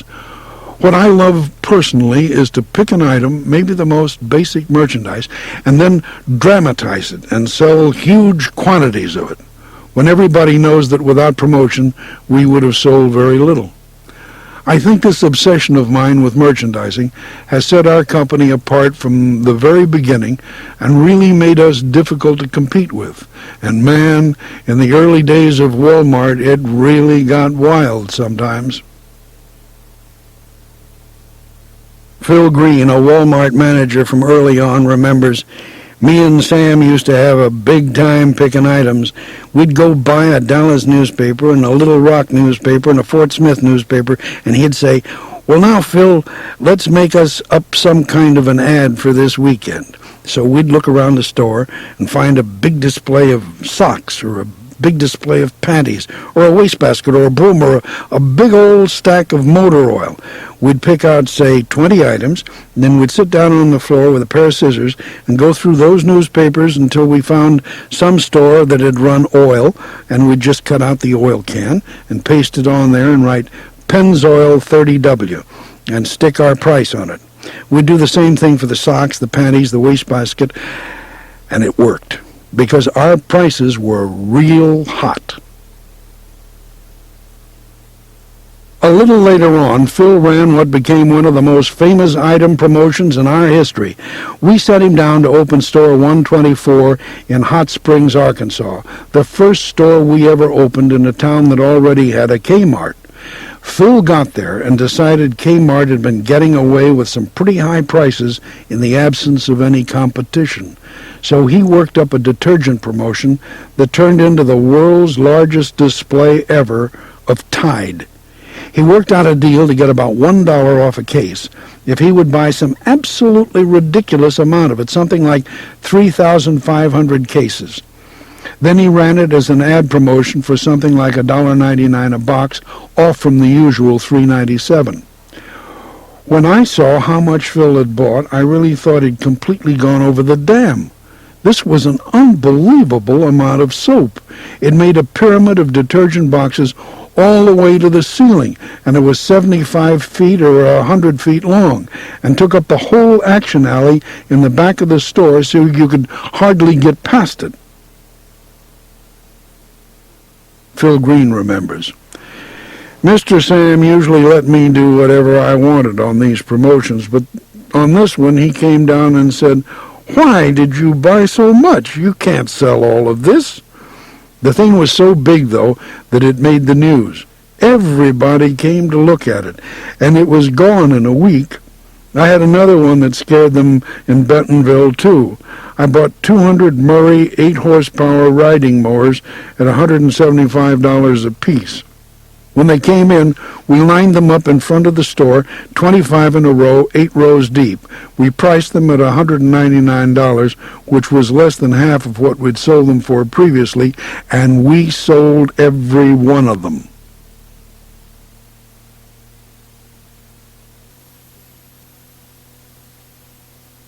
In the early days of Walmart, this period we've been talking about, I really believe our emphasis on item promotion helped us to make up for a lot of shortcomings. An unsophisticated buying program, a less-than-ideal merchandise assortment, and practically no back-office support. Another way we tried hard to make up for our lack of sophistication was to spend as much time as we could checking out the competition. Charlie Cate recalls, I remember him saying over and over again, go and check our competition. Check everyone who is our competition. And don't look for the bad, look for the good. If you get one good idea, that's one more than you went into somebody's store with. Next, try to incorporate it into our company. Early on, with our donkey rides and mountains of tide, we must have looked so much like mere promoters that people didn't realize we were also trying to become the very best operators we could. Now, there's no question I have the personality of a promoter. In fact, I have occasionally heard myself compared to P.T. Barnum because of the way I love to get out in front of a crowd and talk up an idea, a store, a product, whatever I happen to be focused on. But underneath that personality, I have always had the soul of an operator, somebody who wants to make things work well, then better, then the best they possibly can. When folks saw me walking around scribbling notes on my coffee-stained yellow legal pad or hauling cartons into the stores from my station wagon, maybe they didn't take me that seriously. Maybe they mistook us for fly-by-night types. You know, in the discount business today but out selling cars or swampland tomorrow. I think that misunderstanding worked to our advantage for a long time and enabled Walmart to fly under everybody's radar until we were too far along to catch. Truth be told, discounting did attract mostly promoters in the beginning, people who had been in the distribution center business or in real estate, guys who weren't really even aspiring merchants, but who saw a huge opportunity and came jumping in with all 4 feet. They would take a carbon copy of some store in Connecticut or Boston, hire some buyers, hire some supervisors who were supposed to know something about the business, and start opening up stores. A lot of those early guys lived pretty high, too. They flew around in jets, they vacationed on yachts, and they could afford to in the late 50s and through the 60s because this discounting thing was working so well. Customers flocked to the stores, and these guys swam in cash. Most of them could still be around today if they'd just done some basic things to serve their customers. But they expanded fast without building the organizations and the supports that you need, like distribution centers. They didn't even get out into their stores to see what was going on. They didn't mind their store. They didn't always have folks in their stores with good attitudes. Then Kmart got its machine in gear and just began to do it better and better. I remember going into their stores. I'll bet I've been in more Kmarts than anybody, and I would really be green with envy. So many of their stores were so superior to ours back then that sometimes I felt like we really couldn't compete. Not that we stopped trying. Target came along and did a fine job, too, taking the whole idea a little more upscale. The competition was getting difficult, and that's when all those guys who were failing to meet their customers' needs and who didn't build strong organizations, all those promoters, started to fall apart and fall out. Actually, during this whole period, Walmart was too small for the big boys to notice, and few of the promoters were even in our area, so we weren't competitors. That helped me get access to a lot of information about how they were doing things. I probably visited more headquarters offices of more discounters than anybody else ever. I would just show up and say, "Hi, I'm Sam Walton from Bentonville, Arkansas. We've got a few stores out there, and I'd like to visit with Mr. So-and-so, whoever the head of the company was, about his business." As often as not, they'd let me in, and I'd ask lots of questions about pricing and distribution, whatever. I learned a lot that way, and I felt we were definitely headed in the right direction. Still, as we developed, we began to feel a little out of control. In the late 60s, we had about 5 or 6 Walmarts and 14 or 15 Ben Franklin stores, which is a pretty good-sized company to be running with 3 ladies and myself in the office, Don Whitaker, and a manager in each store. I made up my mind that we had to get somebody with some real management experience, and that's when I began courting Ferold Arend, who was a district manager for the J.J. Newberry chain. Ferold Arend, Walmart's first vice president for operations and later the company's first president, remembers. In mid-1966, Walmart No. 5 was under construction in Conway, Arkansas, and Sam flew me down to see it. It was in a terrible neighborhood, with a cotton mill on one side and a stockyard on the other. I wasn't impressed, and I told Sam I wasn't interested in the job he was trying to get me to take. Later on, after that Conway Walmart opened up, though, Sam called me and told me what the sales were. I thought, my gosh, that store did as much in one day as some of our bigger stores took a month to do. Bringing Ferold Arend in was an important step in getting our company organized. Another important step was my enrolling in an IBM school for retailers up in Schenectady, New York, and meeting Abe Marks, who was president of the Discounters Trade Association. Abe showed me how he used computers to control merchandise in his stores. Abe Marks, the head of Hartsfield Zodi's, remembers. In the 1960s, very few companies controlled merchandise the way we did, and Sam spent a lot of time reviewing our operations. Sam has just been a master of taking the best out of everything and adapting it to his own needs. What we helped Sam with was really logistics. Sam knew he was already in what the trade calls an absentee ownership situation, or in other words, putting stores out where you as management aren't. In a situation like that, you've got to have timely information. How much merchandise is in the stores, what's selling, what's not, what is to be marked down and what replaced. All this helps you control what we call inventory turnover, the ratio of sales to inventory. That's key. The more you turn your inventory, the less capital is required. Anyway, Sam's a genius. He realized, even at the rudimentary level he was on in 1966, that he couldn't expand unless he had the ability to capture this information on paper and control his operations, wherever they might be. He became really the best utilizer of information to control absentee ownerships that there's ever been, which gave him the ability to open as many stores as he opens and run them as well as he runs them and to be as profitable as he makes them. I went up to that school in Schenectady because I wanted to find out about merchandise control, but I also went because, knowing I'd never be any whiz-bang computer guy myself, I was looking to hire a good, bright systems person. One such bright person I met and stayed in touch with was Ron Mayer, the young chief financial officer at Duckwall Stores, who came to work at Walmart as vice president for finance and distribution. Today, I consider Ron's years from 68 to 76 to have been our most important period of development. We had a good thing going before Ron got there, but Ron and some of the people he brought on board invented our first systems for staying in close touch with the stores and knowing what was going on in them. Ron also began to build a distribution system. He was the main force that moved us away from the old drop shipment method, where a store orders directly from the manufacturer and has the merchandise delivered directly by common carrier.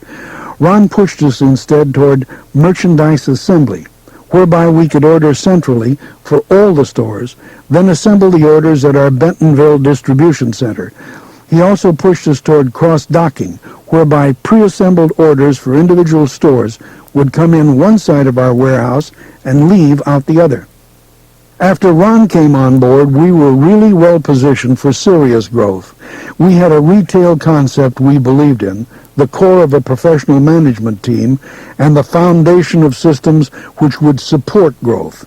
In 1969, we had 14 Ben Franklins and 18 Walmarts, and we were raring to see how much farther we could go.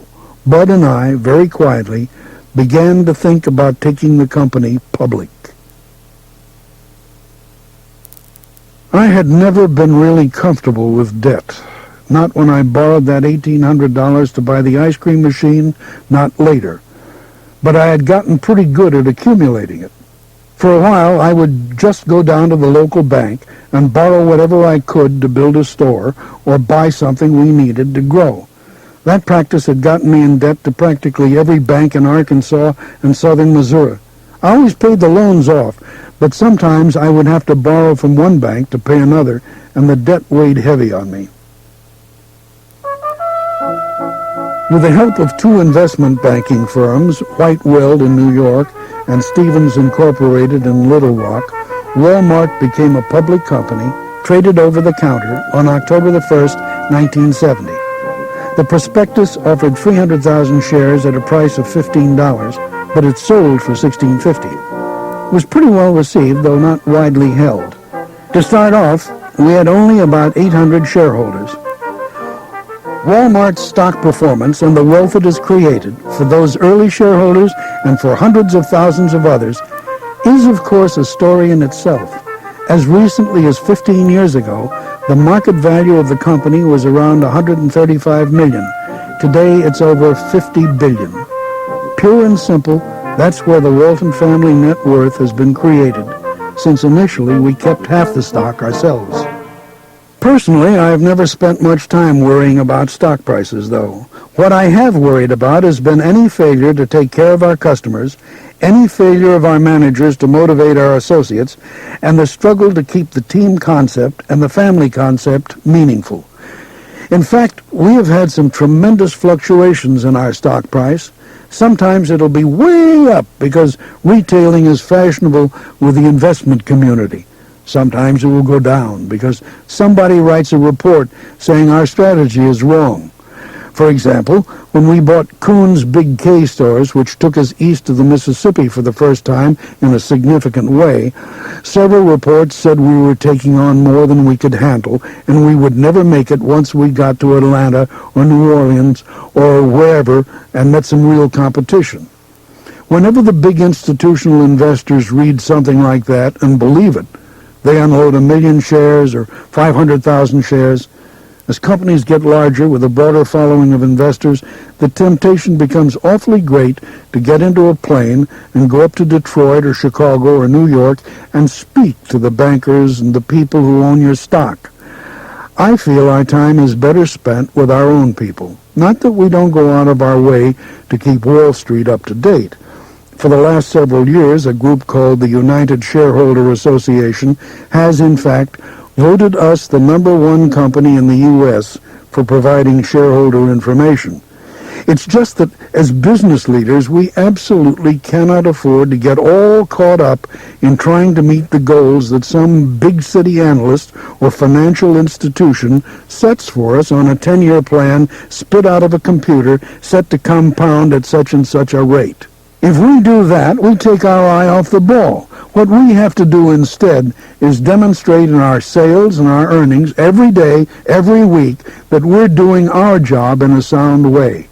We have to follow the practices that made a first Boston analyst say simply, in one of my favorite reports ever, Walmart is the finest managed company we have ever followed. We think it is quite likely the finest managed company in America, and we know of at least one investor who thinks it is the finest managed company in the world. We do not expect to find another Walmart in our lifetime. Once we had gone public and had money to expand with, we were really able to do something with our key strategy of putting good-sized discount stores into those little towns that everybody else was ignoring. In those days, the early 70s, Kmart wasn't going into towns with a population below 50,000, and even Gibson's wouldn't go into towns much smaller than 10,000 or 12,000. We knew our formula was working even in towns smaller than 5,000 people, and there were plenty of such towns out there. When people want to simplify the Walmart story, that's usually what they single out. Oh, they went into small towns when nobody else would. That supposedly was the secret of our success, and a lot of folks have written us off as country hicks who stumbled onto the idea by accident. Well, maybe it was an accident, but our strategy wouldn't have worked if we hadn't figured out a way to implement it. The plan we came up with called for saturating a market area by spreading out, then filling in. It was a rule that each of our stores had to be within a day's drive of a distribution center or warehouse. So what we would do is put in a distribution center, then go out as far as we could from it and put in a store. Then we would backfill. We saturated northwest Arkansas that way. We saturated Oklahoma. We saturated Missouri. Sometimes we would jump over an area, like when we opened store number 23 in Ruston, Louisiana, and we didn't have a thing in South Arkansas, which is between us and Ruston. Then we started backfilling South Arkansas. We didn't go into cities, but we built stores in rings around them, often pretty far out, and waited for the growth to come to us. That strategy worked for us around Tulsa, around Kansas City, and around Dallas. The saturation strategy had all sorts of benefits beyond control and distribution. For example, when you move from town to town the way we did in these mostly rural areas, word of mouth gets your message out to customers pretty quickly, so we never had to spend much money on advertising. When we had 75 stores in Arkansas, 75 in Missouri, 80 in Oklahoma, whatever, people knew who we were, and except the merchants who weren't discounting, people looked forward to our coming to their towns. For the most part, we repeated what worked and stamped stores out cookie-cutter style. The only decision we had to make was which of our 5 different standard-sized stores to put in any given market. But I had traveled so much looking at competitors in the variety store business that I had a pretty good feel for a community's potential. We hardly ever passed up any market because it was too small. We still more or less follow the spread and fill saturation strategy today. Today, I admit, we've moved into some cities outright. But our basic idea is still to get out in front of the growth and let population build around us. Same as in the beginning, we start around the cities, customers drive past our stores, they get to know us, and the amazing thing to me is how quickly it works. There's no question that we could not have done it all if I hadn't had my airplanes. Once we started really rolling the stores out, the airplane turned into a great tool for scouting real estate. We were probably 10 years ahead of most other retailers in scouting locations from the air, and we got a lot of great ones that way.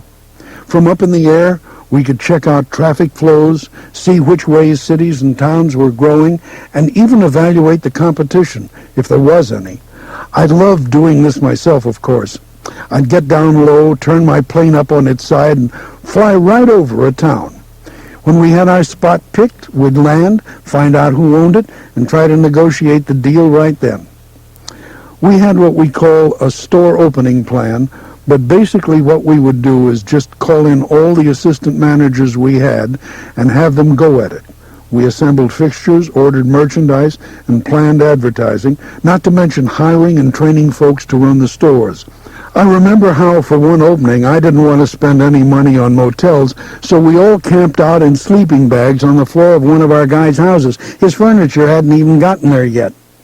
Farrell Arend made a big difference in that early rollout of Walmart's because he was a very organized person in a way that I really wasn't. He was the kind of a guy who, if he had 10 things to do in a day, he would write them all down and then work to get them done. He would double back to see that people did what he told them to do. I never did that as a rule in those days. I just kept moving. Watching the thing take off, managing that whole period of growth was really the most exciting time for me personally. There has never been anything quite like it in the history of retailing. It was the retail equivalent of a real gusher, as they say in Oklahoma and Texas. The whole thing just sort of blowed. We were bringing great folks on board to help make it happen, but at that time I was also involved in every phase of the business myself. Merchandising, real estate, construction, studying the competition, arranging the financing, everything. We were all working untold hours, but we were putting up 50 new stores a year, while most other discounters were trying to put up 4 or 5 or 6. People would say, "How do you do it? There's no way you can be doing that." But we were doing it. We just stayed on top of it, and we increased our profitability right along with our sales. from $30 million in sales and $1 million in profitability in 1970 to $1.2 billion in sales and $41 million in profitability in 1980.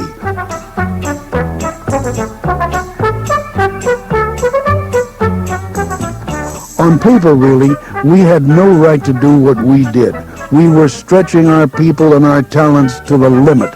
And don't get me wrong, I'm not saying we didn't have growing pains. Farrell Aaron recalls, more than anything else, we had manpower problems, finding good people and getting them trained in a hurry.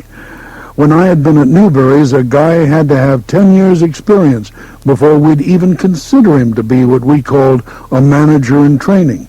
Down here, Sam would take someone with hardly any retail experience, and if he thought they showed potential, he'd make them an assistant manager. The assistant managers would go around and open all the new stores, and they would be next in line to manage their own stores.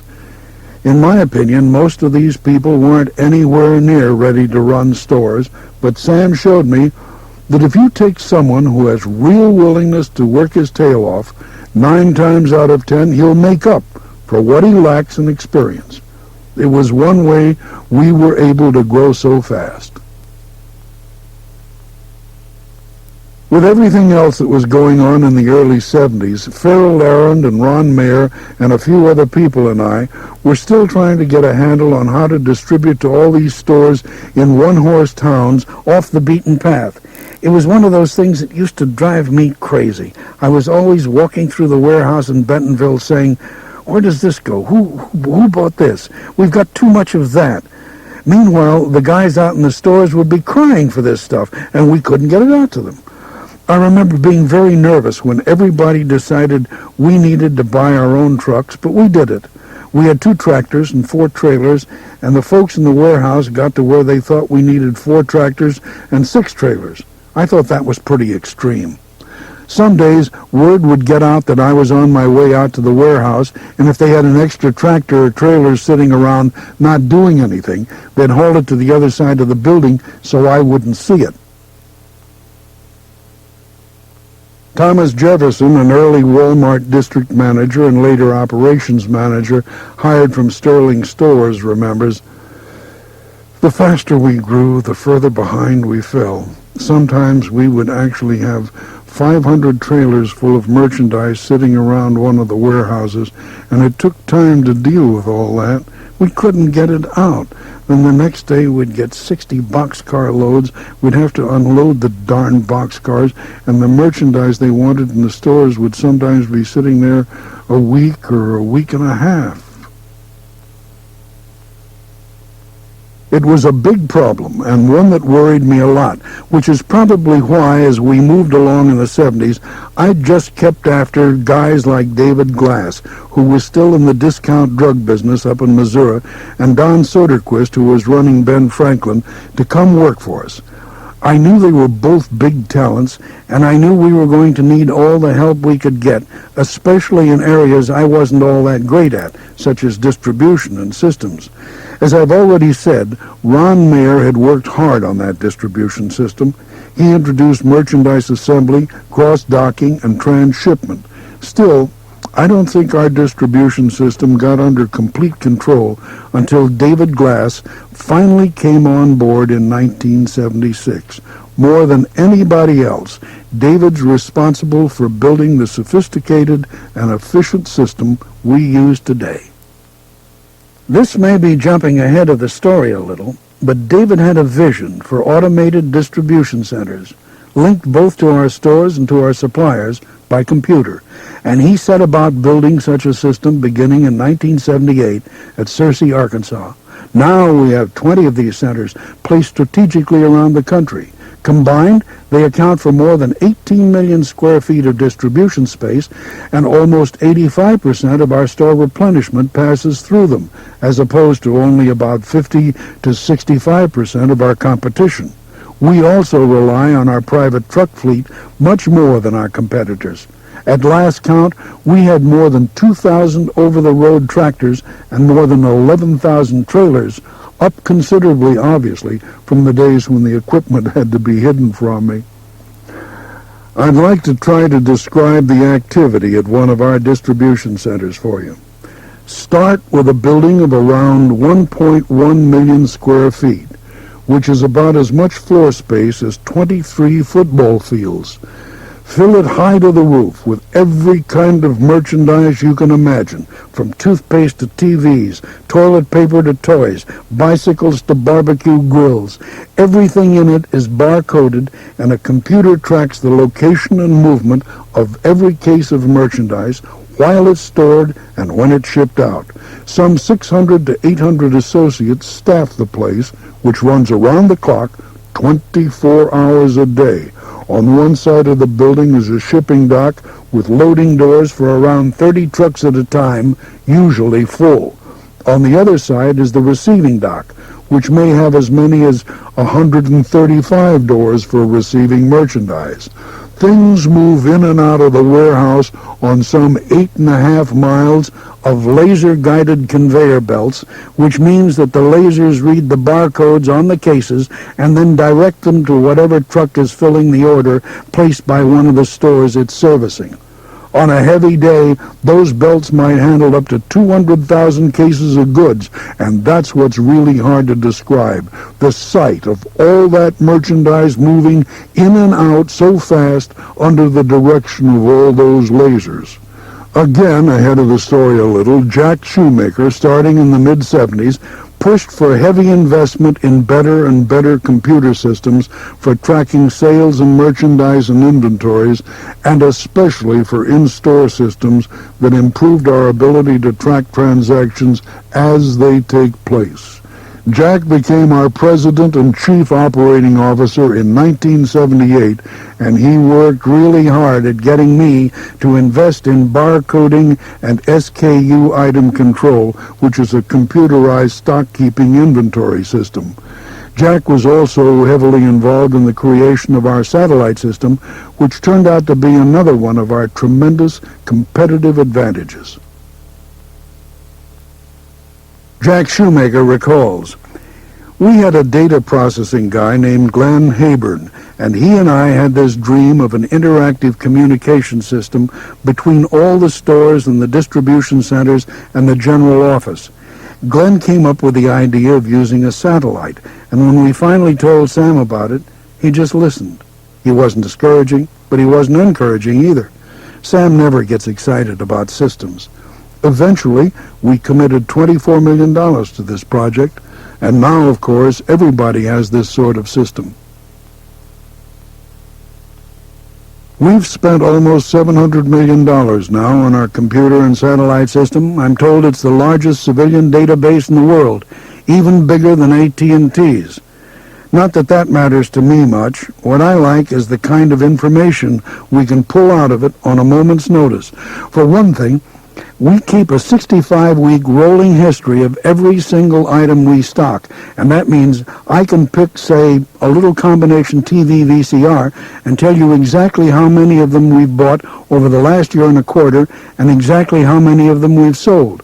Not only overall, but in any or every region, every district, every store. We've always known, of course, that information means power, but the degree to which we can convert information to power through our computers is truly amazing.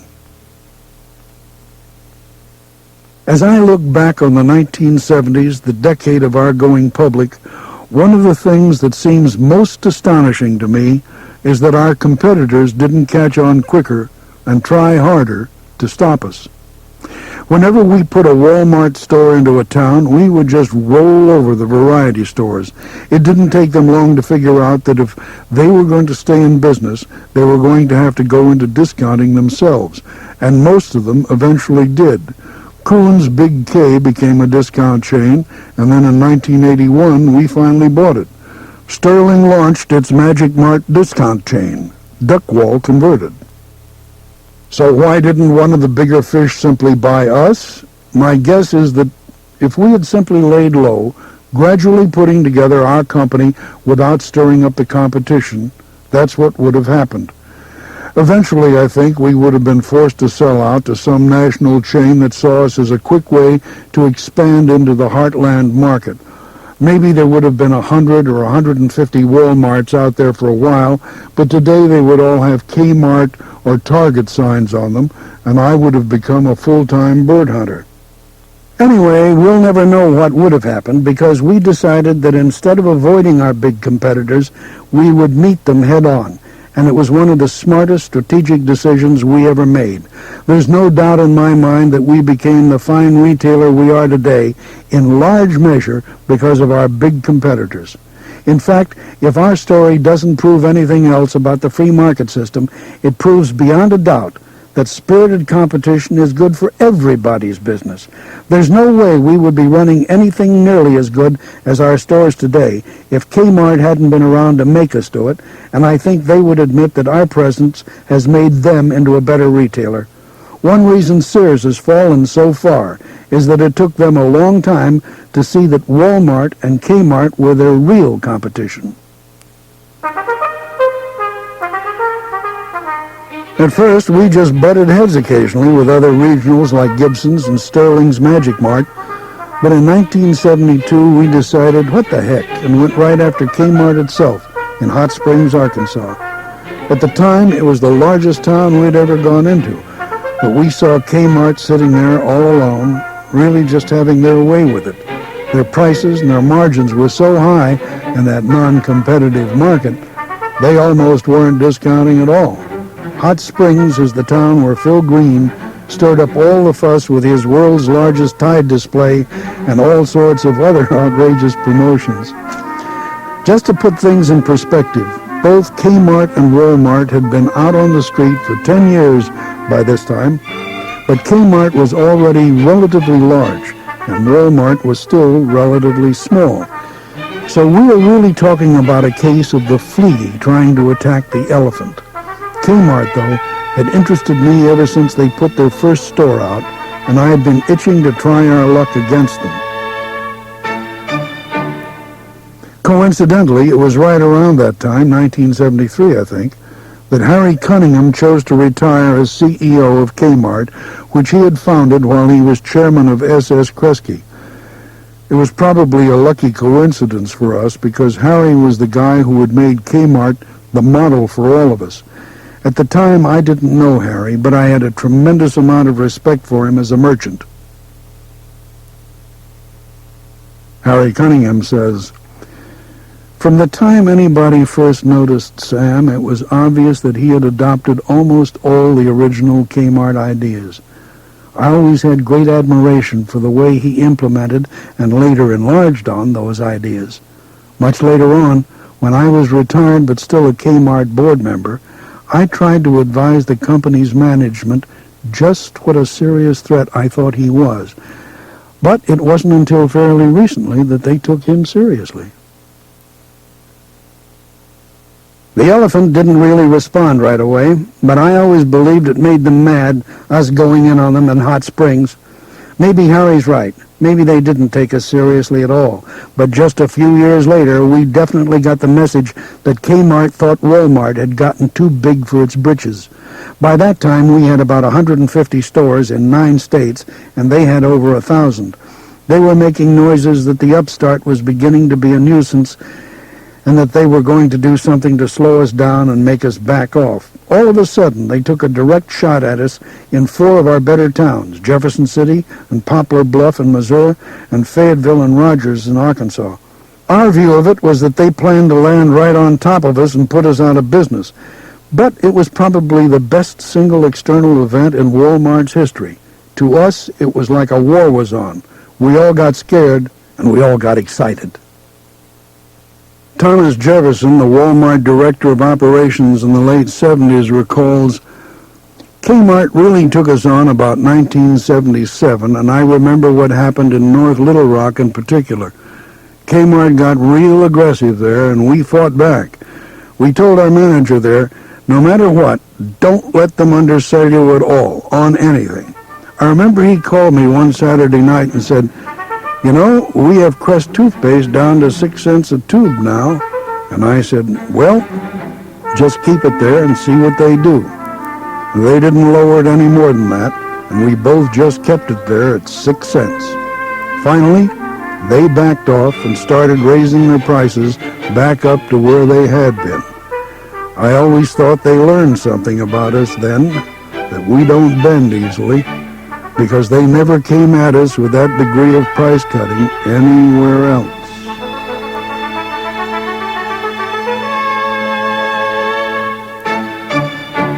Over the years, our friends at Kmart and a whole lot of other factors have made us so good, there's even developed a kind of Save the Small Town Merchants movement, as if the old-fashioned small-town merchants were precious endangered species like whales or whooping cranes, and we, Walmart, in competing for their business, are somehow the enemy of small-town America. Of all the notions I've heard about Walmart, none has ever baffled me more than this one, and nothing could be further from the truth. Walmart really has been the savior of a lot of the small towns. Walmart has actually saved quite a number of small towns from becoming practically extinct. We've saved the people who live in small towns literally billions of dollars, and we've created hundreds of thousands of jobs in small towns. Now, I don't have any trouble understanding why some merchant who's having a hard time competing with us wouldn't be too happy about our being there. That's easy to figure. What I haven't been able to figure at all is these other people who've decided we've somehow thrown the small town into decline.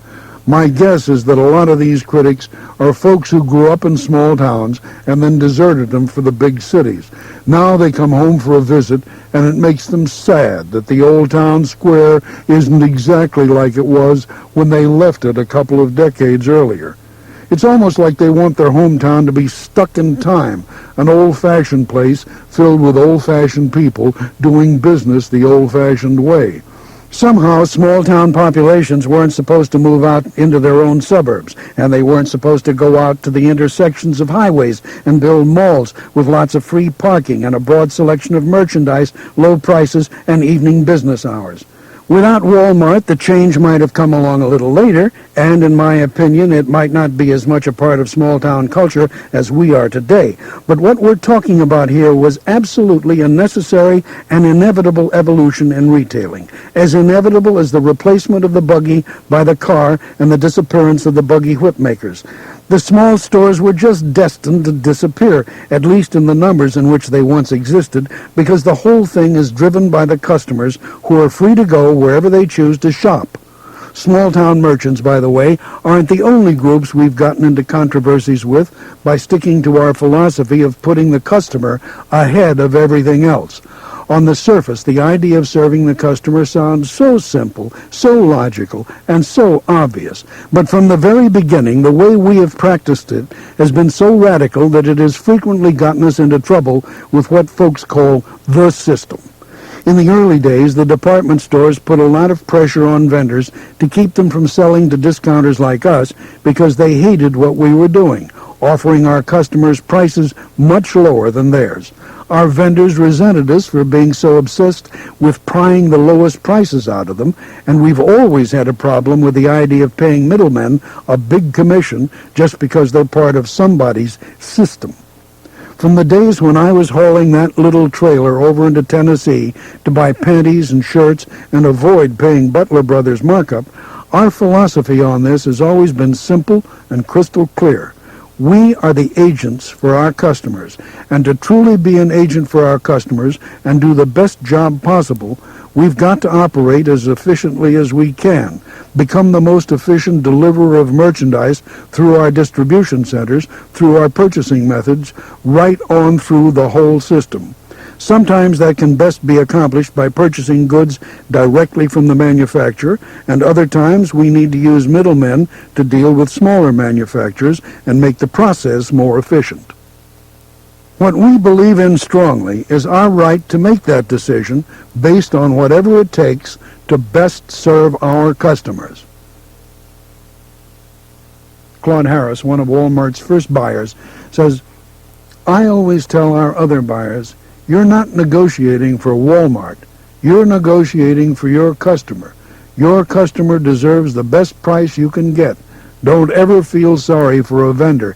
He knows what he can sell for, and we want his bottom price." And that's what we did and still do. We would tell the vendors, Don't leave in any room for a kickback, because we don't do that here. And we don't want your advertising program or your delivery program. Our truck will pick up at your warehouse. Now, what is your best price? And if they told me it was $1, I would say, fine, I'll consider it, but I'm going to go to your competitor, and if he says 90 cents, he's going to get the business. So make sure $1 is your best price. I've even threatened not to carry Procter & Gamble merchandise. They'd say, oh, you can't get by without carrying our merchandise. And I'd say, you watch me put it on a side counter, and I'll put Colgate on the end cap at a penny less, and you just watch me. Well, now we have a real good relationship with Procter & Gamble. It's a model that everybody talks about. But let me tell you, one reason for that is that they learned to respect us. They learned they couldn't bulldoze us like everybody else, and that when we said we were representing the customer, we were dead serious. In those days, of course, we desperately needed Procter & Gamble's product, whereas they could have gotten along just fine without us.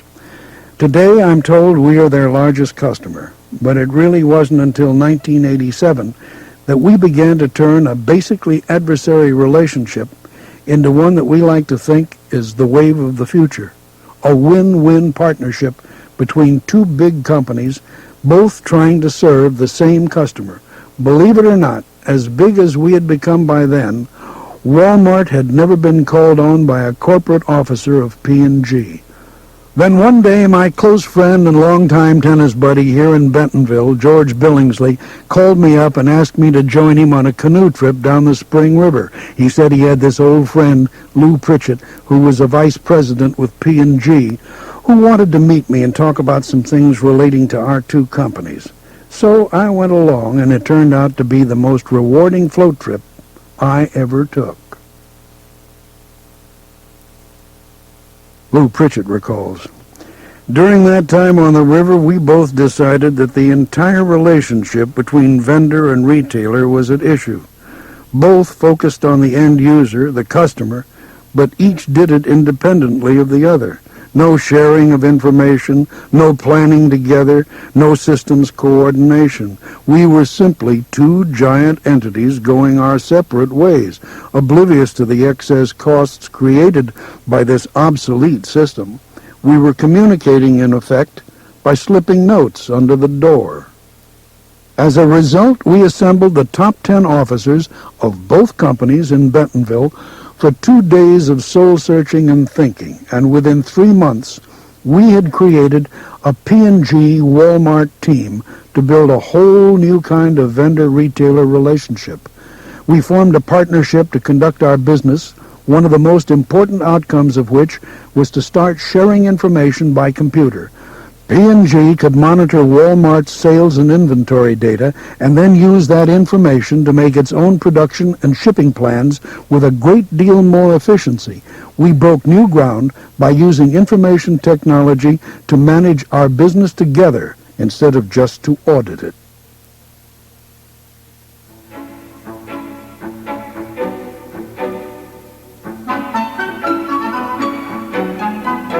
Competitive merchandising, distribution, and other technologies, market saturation, real estate strategy.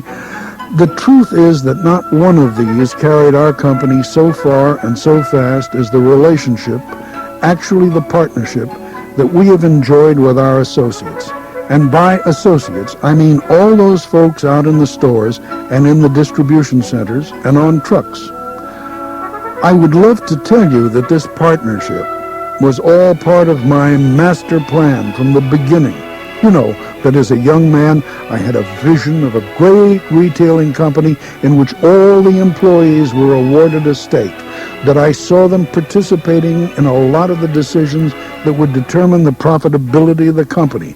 I would love to tell you that from the very beginning, we always treated our employees better than anyone else treated theirs, and paid them better than anyone else, and considered them our equals.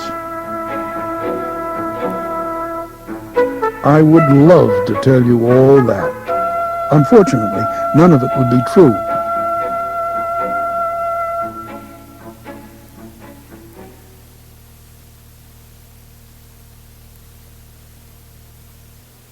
In the beginning, I was so chintzy, I didn't really pay my employees very well at all.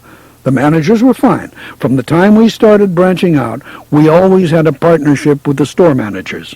Guys like Willard Walker, Charlie Baum, they had a piece of their store's profits from the beginning. But we really didn't do much for the clerks except pay them an hourly wage, and I guess that wage was as little as we could get by with. It wasn't that I was intentionally cold or heartless. It's just that in my early days I was fighting to maintain a 6% profit margin, and in fairness to myself, low wages were pretty much standard in retail in those days, especially in the independent variety stores. The larger truth that I failed to see turned out to be another of those paradoxes, just like the discounter's principle of the less you charge, the more you'll earn. And here it is. The more you share profits with your associates, whether it's in salaries or incentives or bonuses or stock discounts, the more profit will accrue to the company. Why? Because the way management treats the associates is exactly the way the associates will then treat the customers.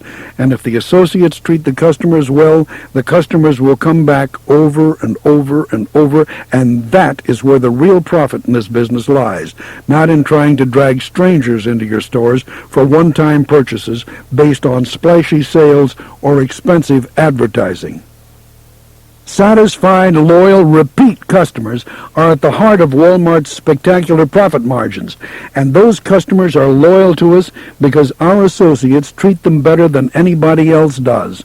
In the Walmart scheme of things, the most important contact ever made is between the associate in the store and the customer. Well, I didn't catch on to that idea for quite a while. In fact, the biggest single regret in my whole business career is that we didn't include our associates in the initial managers-only profit-sharing plan when we took the company public in 1970. But there was nobody around preaching that philosophy in those days, and I guess I was just too worried about my own debt and in too big a hurry to get somewhere fast. Today, some of our company's critics would like everybody to believe we started our profit-sharing program and other benefits merely as a way to stave off union organizing.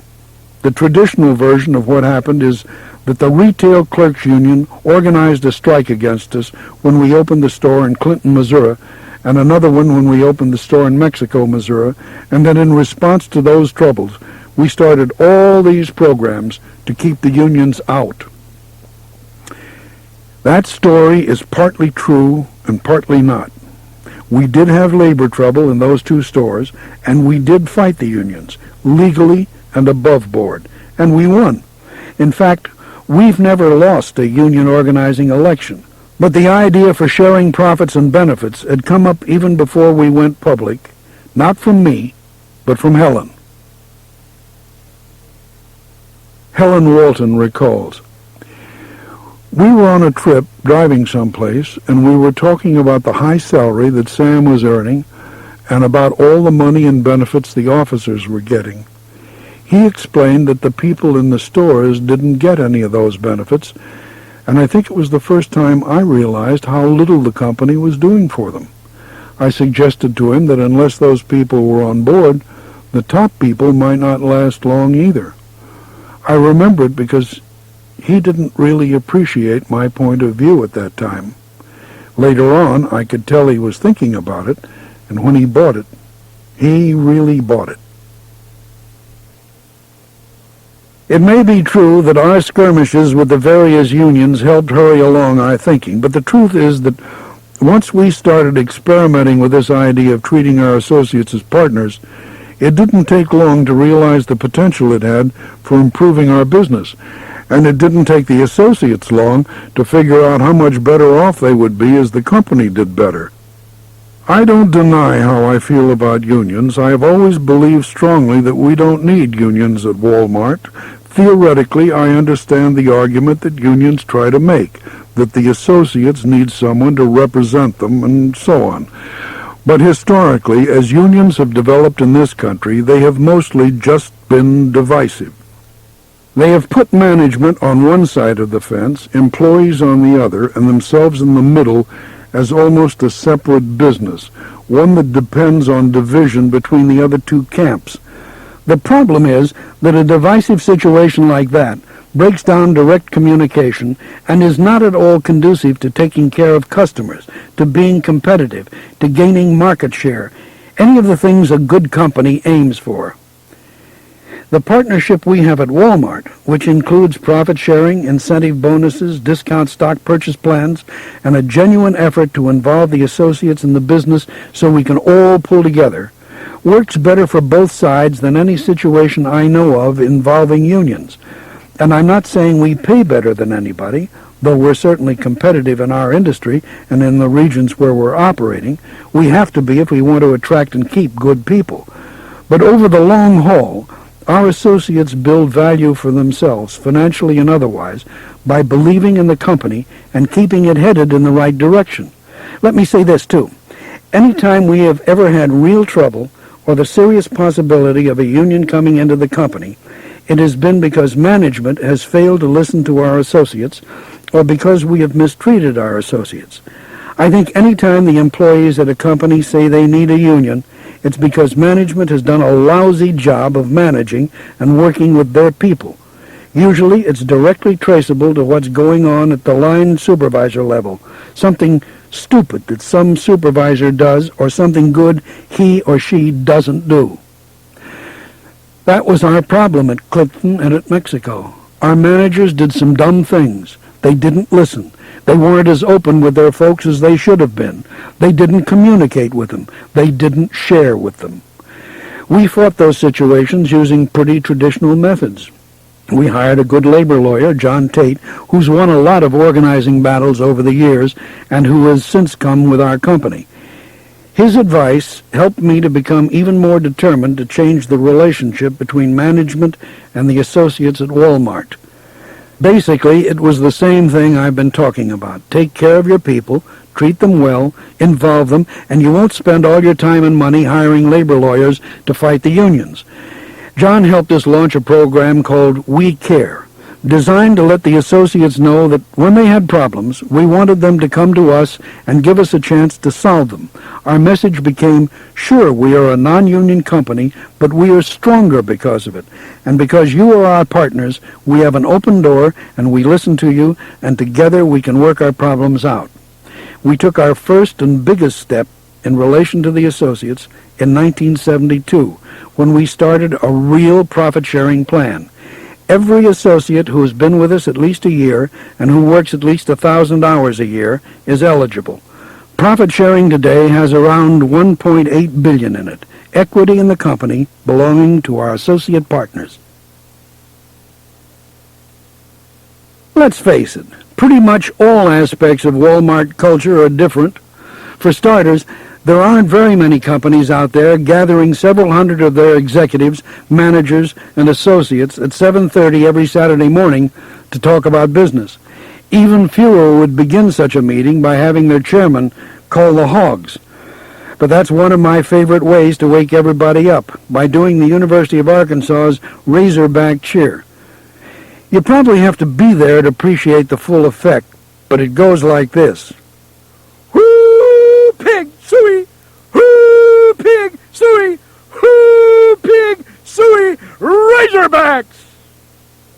Whenever I visit a store, I also try to find a moment to lead the associates in our own Walmart cheer.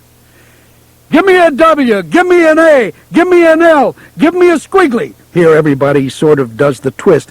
Give me an M, give me an A, give me an R, give me a T. What's that spell? Walmart. What's that spell? Walmart. Who's number one? The customer. Now, I know most companies don't have cheers, and most board chairmen probably wouldn't admit to being good cheerleaders.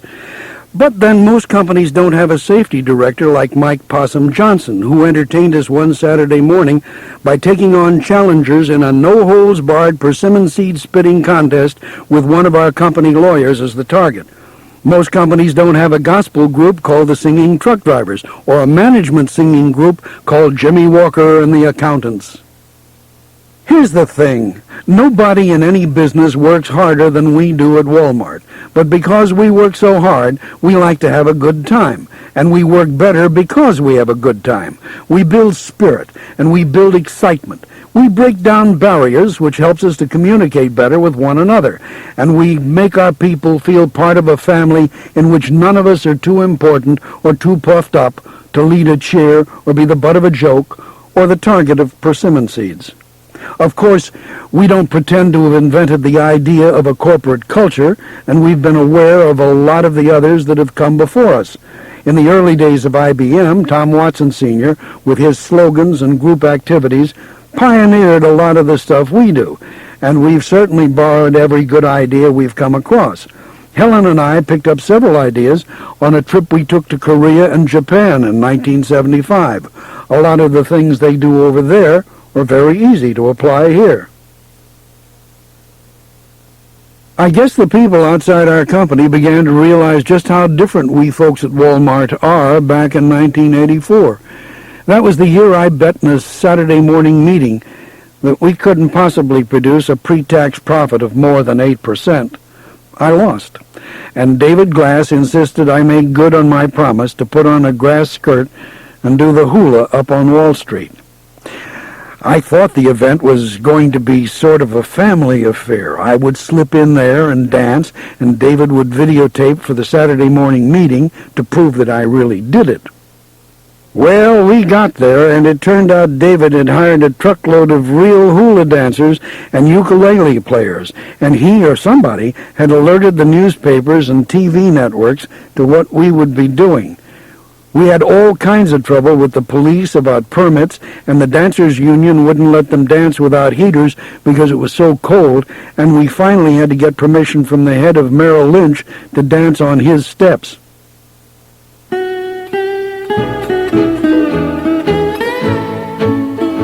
Eventually, though, I slipped on the grass skirt and the Hawaiian shirt and did what I think was a pretty fair hula. It was too good a picture to pass up, I guess, this crazy chairman of the board from Arkansas in his silly costume, and it ran everywhere. It was one of the few times one of these stunts really embarrassed me. But at Walmart, when we make a bet like I did, we always pay off. We know that our antics, our company cheers, or our songs, or my hula, can sometimes be pretty corny or hokey. We couldn't care less. Some of this culture just grew naturally out of our small-town beginnings. Our love of parades with marching bands, drill teams, and floats. Most of us grew up with that stuff, and we found that it can be even more fun when you're an adult and you spend most of your time working. In our early days, we tried to create literally a carnival atmosphere in our stores. We were only in small towns then, and often there wasn't a whole lot else to do for entertainment than going to the Walmart. We'd have these huge sidewalk sales, and we'd have bands and little circuses in our parking lots to get folks to those sales. We'd have plate drops, where we'd write the names of prizes on paper plates and sail them off the roofs of the stores. We'd have Moonlight Madness sales, which usually would begin after normal closing hours and maybe last through the evening, with some new bargain or promotion being announced every few minutes. We'd play shopping cart bingo, where each shopping cart has a number, and if your number is called, you get a discount on whatever you have in the cart. At store openings, we'd stand on the service counters and give away boxes of candy to the customers who had traveled the farthest to get there. As long as it was fun, we'd try it. Then there's the World Championship Moon Pie Eating Contest. This started back in 1985 when John Love, an assistant manager in Oneonta, Alabama, accidentally ordered 4 or 5 times more moon pies than he meant to and found himself up to his eyeballs in the things. Desperate, John came up with the idea of a moon pie eating championship as a way to move them out before they went bad on him. Who would have thought something like that would catch on? Now, though, the event is held every fall. It draws spectators from several states and has been written up in newspapers and covered by television literally all over the world. Corny? How could you get any cornier than that? But when folks do this sort of silly stuff, it's really impossible to measure just how good it is for their morale. To know that you're supposed to have a good time, that there's no place for stuffed shirts, or at least that they always get their comeuppance, that's reassuring.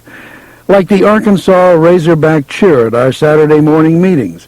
Without a little entertainment and a sense of the unpredictable, how in the world could we ever have gotten hundreds of people to get up every Saturday morning and actually come in with smiles on their faces?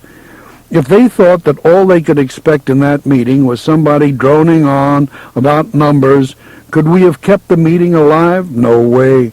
No matter how strongly I felt about the need for that meeting, the folks would have revolted. As it is, the Saturday morning meeting is at the very heart of the Walmart culture. Now, don't get me wrong. We don't get up early on Saturday morning just to have fun. That meeting is about business. Its purpose is to let everyone know what everyone else in the company is up to. If we can, we find heroes out there in the stores, and we bring them in and talk about them to the whole meeting. Everybody likes praise, and we look for every chance we can to heap it on somebody. But I don't like to go to the meeting and hear about just the good things that are happening. I like to hear what our weaknesses are, where we aren't doing as well as we should, and why. I like to see a problem come up and then hear suggestions from the floor as to how it can be corrected. If we decide we're doing something wrong and the solution is obvious, we can order changes right then and carry them out over the weekend while most everybody else in the retail business is off. The Saturday morning meeting is where we discuss and debate much of our philosophy and our management strategy. It is the focal point of all our communications efforts. It's where the wave is started that transmits the corporate culture out across the company in ripples. It's probably not the most exciting part of the meeting, but sometimes I like to read from management articles. We'll talk about competitors specifically, but also in general. For example, we'll spend 10 minutes maybe talking about how Walmart can compete successfully with all the good specialty retailers coming on the scene. The meeting is the forum in which we often first bring up goals that might appear unreasonable, or decide to try things that seem unattainable. That, in fact, is how I ended up dancing the hula on Wall Street. And, as embarrassing as it was to have to do that, believe me, a profit of more than 8% made it well worth the trouble. A strong corporate culture with its own unique personality, on top of the profit-sharing partnership we've created, gives us a pretty sharp competitive edge. But a culture like ours can create some problems, too. The main one, when folks like ours buy into a way of doing things, is resistance to change. And that's why I've made it my personal mission to ensure that change, even constant change, is actually a part of our culture. I've forced change, sometimes for change's sake alone, at every turn in our company's development, to the extent that one of the greatest strengths now is our ability to drop everything and turn on a dime. Let me give you an example. Obviously, if we were going to grow the way we have in areas such as technology, finance, marketing, legal, we had to bring in college-educated folks. But our old variety store managers didn't want me hiring those people. They had the idea that college graduates wouldn't get down and scrub floors and wash windows. The first ones we did hire, the culture tried to reject them. All this required some basic changes in the way we think about ourselves, about who's a good Walmart hire for tomorrow, and about what we can do for the folks already on board. That's one reason Helen and I started the Walton Institute down at the College of the Ozarks in Fort Smith. It's a place where our managers can go and get exposure to some of the educational opportunities they may not have had earlier on. Also, we as a company need to do whatever we can to encourage and help our associates earn their college degrees. It opens up their career opportunities, and it benefits us. I'll give you another example. Traditionally, we've had this attitude that if you wanted to be a manager at Walmart, you basically had to be willing to move at a moment's notice. You'd get a call saying you were going to open a new store 500 miles away, and you didn't ask questions. You just packed and went, and you worried about selling your house and moving your family later. Maybe that was necessary back in the old days, I don't know, but I do know that it's not appropriate now. For one thing, as our company grows bigger, We need to find more ways to stay in touch with the communities where we operate. And one of the best ways to do that is by hiring locally and developing managers locally and letting them have careers at home, assuming they perform. For another, the old way really put women at a disadvantage in our company.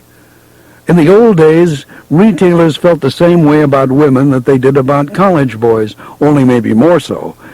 They just didn't think women could handle anything but the clerk jobs because the managers usually did so much physical labor, like unloading trucks and hauling merchandise on two-wheelers.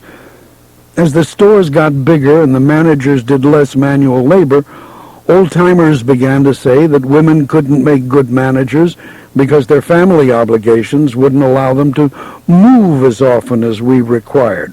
Well, nowadays we've got a number of women managing stores. Many of them are doing fine jobs, and we've got a lot more waiting in the wings.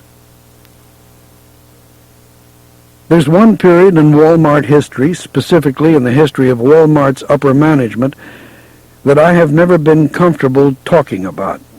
But everyone else has had a say on the subject, so I'm going to explain the events the way I saw them unfold and be done with it.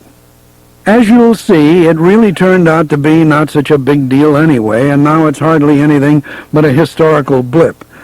I am talking about a period in the middle 70s and starting in 1974, when I have to admit we were feeling pretty good about ourselves. By anybody's standards, we had built a heck of a discount chain. At that point, even Wall Street had bought into our strategy, and whatever reservations they had about me, they seemed to think pretty highly of Ron Mayer and the rest of the management team. The stock had split twice, and we were now listed on the New York Stock Exchange, with the result that, at age 56, my net worth was far greater than I had ever imagined it could be. Our kids were out of college and starting up their own lives. I really didn't see how I could have reasonably expected much more out of life. I don't recall ever actually making the decision to stop and smell the roses, but I was beginning to back off a little from the business, play more tennis, and hunt quail for longer at a stretch. I was also increasingly leaning on Ron Mayer and Farrell Arend, who at that time were each responsible for running roughly half the company.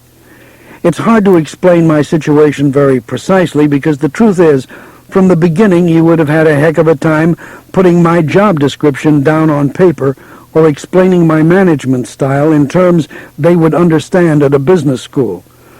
Somebody asked me once if I was a hands-on manager or an arm's-length type. I think really I'm more of a manager by walking and flying around, and in the process I stick my fingers into everything I can to see how it's coming along. If you ask me, am I an organized person, I would have to say flat out, no. And I don't have much of a routine either. I always carry my little tape recorder on trips to record ideas that come up in my conversations with the associates. I usually have my yellow legal pad with me, and I always have a list of 10 or 15 things I think we need to be working on as a company. But as you can guess, my style has always been to lay off a lot of the day-to-day operating responsibilities on other folks, to pick good people and give them maximum responsibility. Anyway, things were looking really good for Walmart around 1974, and I was beginning to step back a little. I'm not saying I ever really took my eye off the ball, but during that period I may well have had something in my eye and blinked. I was still chairman and CEO. Farrell Arend, who had been with us from the early days, was executive vice president for merchandising, and Ron Mayer, who was only 40 years old, was executive vice president for finance and distribution. As I look back on that period, I realize I had really set the company up to split into two operating halves, competing fiercely with one another. But in today's hindsight, what I was about to do next seems totally out of character for me, and it only compounded the problem tenfold. Farrell had made tremendous contributions to the company. He and I had worked together forever, but because of all the technology and sophisticated systems we were going to be needing, I really felt that Ron was the essential one. Ron had also made it pretty well known that his goal, which I respected, was to run a company, and he told me one day that if he couldn't run our company, he wanted to get out and run another one. I thought about that for a few days, and I really worried that we were going to lose Ron. And then I thought, well, I'm getting pretty old, and Ron and I could probably work together. I'll let him be chairman and CEO. I'll sit back a little and, of course, continue to visit stores. That's what we did. I became chairman of the executive committee. Ron became chairman and CEO of the company. Farrell became president. I moved out of my office down at the end of what they jokingly called executive row and let Ron have it. I moved into his office. I made up my mind to stay out of his way and let him run the company, telling myself that I would just check to see how he was getting along. Since I had really been letting other people run the company day to day anyway, I thought things would run real well this way. Well, I was no more ready to retire in 1974 at the age of 56 than the Arkansas sun is ready to start rising out of Oklahoma in the morning. I probably did take off a little more at that time, but I don't remember doing it very much, and I'm sure to Ron Mayer it must have seemed like I never took off at all. The truth is, I failed at retirement worse than at just about anything else I've ever tried. Actually, I knew it was a mistake almost right after I resigned the chairmanship. I tried to stay out of Ron's way. The problem was that I just kept doing exactly the same things I'd always done, and it must have been quite frustrating for Ron, as I think it would have been for any 40-year-old guy wanting to run his own company. Equally bad, the house was dividing against itself. A lot of the younger guys in finance and distribution were lining up on Ron's side, while the older bunch who ran the stores were turning to Farrell. I kept hoping things would work out, but the longer the atmosphere wasn't right, the more I intruded. I started giving Ron more direction, getting into areas that I really shouldn't have gotten into. I should say this. Walmart showed real good numbers during this whole period. It was never a question of mismanagement. What we had was a semi-retired founder who really didn't want to go away, an ambitious young manager with ideas of his own, and frankly, a pretty major clash of management styles. I've said before, publicly, that the whole thing was 90% my fault for even trying the venture. But it's also true that I didn't think Ron was handling some things very well. In particular, I worried about his people skills, and I felt like the whole clique thing was hurting management at the store end, our most unusual strength. I really did agonize over how I was going to straighten out this mess I had created. There have been very few times in my whole life when I've had things from work worry me enough to take them home with me, to lose sleep over them, so to speak, but this one did. I didn't want to disappoint Ron, I didn't want to lose him, but the company was headed in the wrong direction, and finally I called him in one Saturday, 20 months after I'd given up the chairman's job, and said simply, "Well, Ron, I thought I was ready to step out, but looking back on it, I see that really I wasn't. I've put you under a real handicap." I told Ron I wanted to come back in as chairman and CEO and have him assume another job, vice chairman and chief financial officer, I believe. My proposal wasn't agreeable to him, and I can certainly understand why. He wanted to run the company, and when he couldn't, he decided to leave us. After our talk, I put out a memo to the whole company announcing Ron's decision to leave. I took all the blame, saying it was all my fault for not holding up my end of the bargain. Then what they called the Exodus began. A whole bunch of senior managers who had been part of Ron's team, our financial officer, our data processing manager, the guy who was running our distribution centers, all walked out behind him. You can imagine how Wall Street felt about that. A lot of folks wrote us off immediately. They thought, again, as they have thought through the years, that we just didn't have the strength to hold things together. They assumed that Ron Mayer and his folks were the reason we'd done well, and they ignored the basics we had in place, the principles, keeping our costs down, teaching our associates to take care of our customers, and frankly, just working our tails off. For the first time in a long time, things did not look so good. As I said, though, about losing that first lease in Newport, very few setbacks can't be turned into opportunities if you just dust yourself off and try. And as things turned out, this setback presented us with one of the great opportunities in our company's history.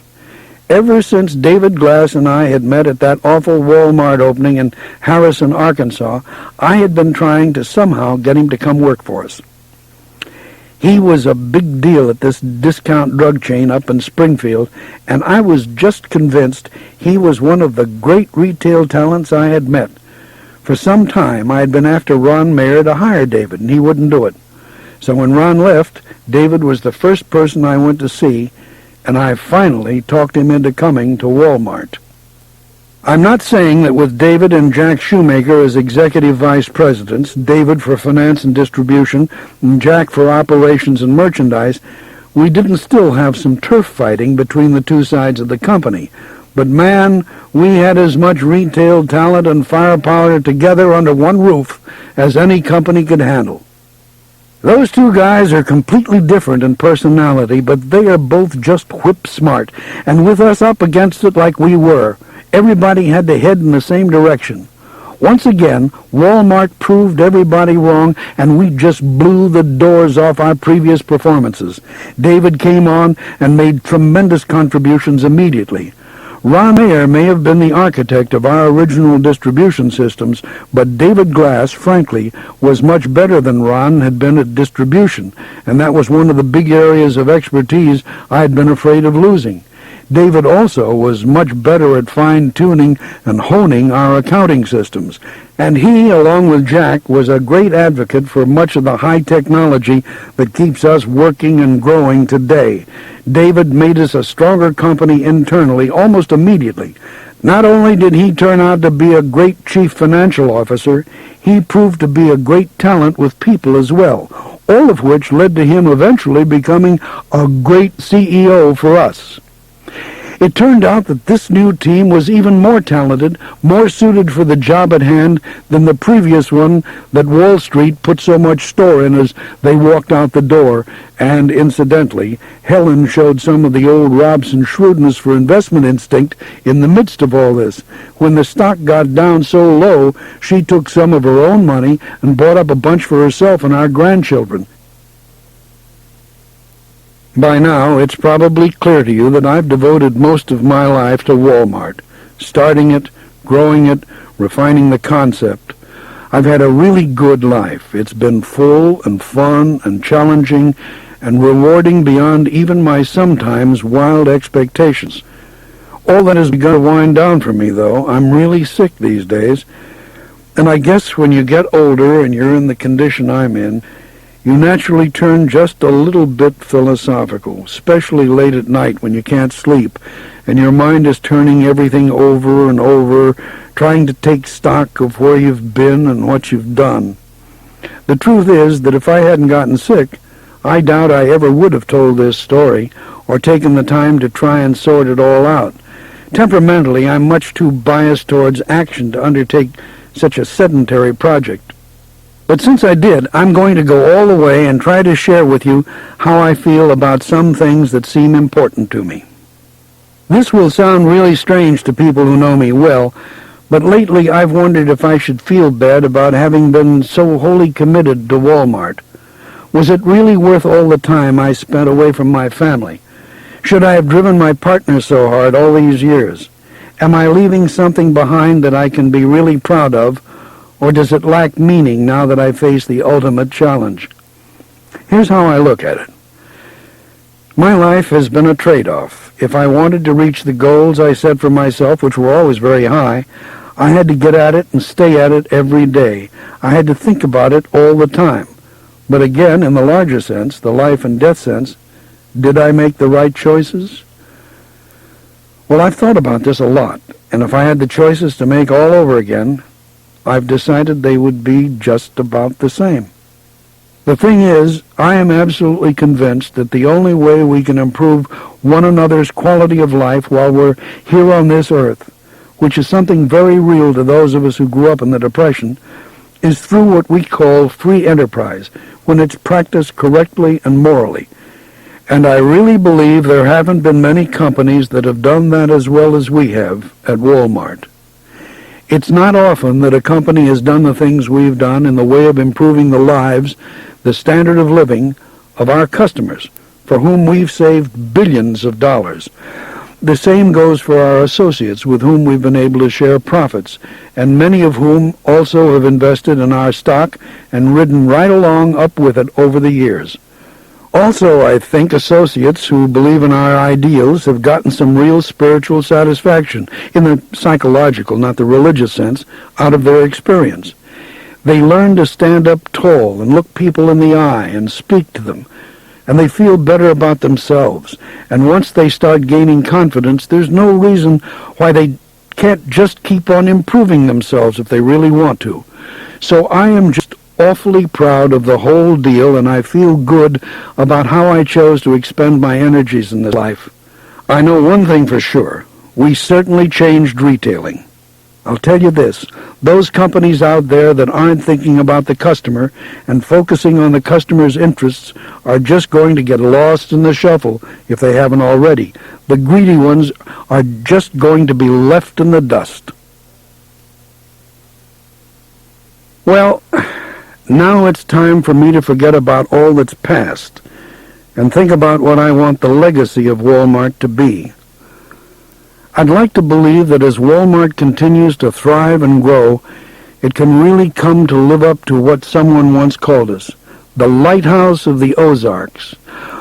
Only I hope we can spread the concept beyond our home region, because we're really a national company now. For Walmart to maintain its position in the hearts of our customers, we have to study more ways we can give back to the communities we're in. I'm tremendously proud of a lot of the things we've done. Scholarship programs and matching grants, the environment program, and the whole Buy American job creation incentive. But we're already studying ways we can go further to be involved, to give back to the communities which give us all our business. Really, to be more socially conscious all around. As just one example, our country desperately needs a revolution in education, and I hope Walmart can be involved at some level. Again, if for no other than selfish reasons. Without a strong educational system, the very free enterprise system that makes a Walmart or an IBM or a Procter & Gamble appear on the scene and strengthen our nation and its economy simply won't work. You may have trouble believing it, but every time we've tested the old saying, it has paid off for us in spades. The more you give, the more you get. Finally, a lot of folks ask me two related questions all the time. Could a Walmart-type story still occur in this day and age?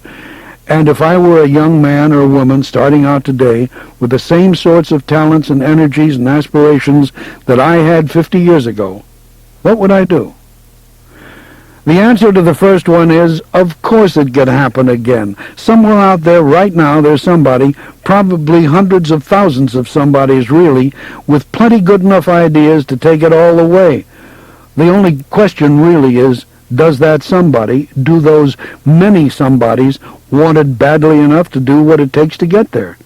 The answer lies in attitude, in the capacity to constantly study and question.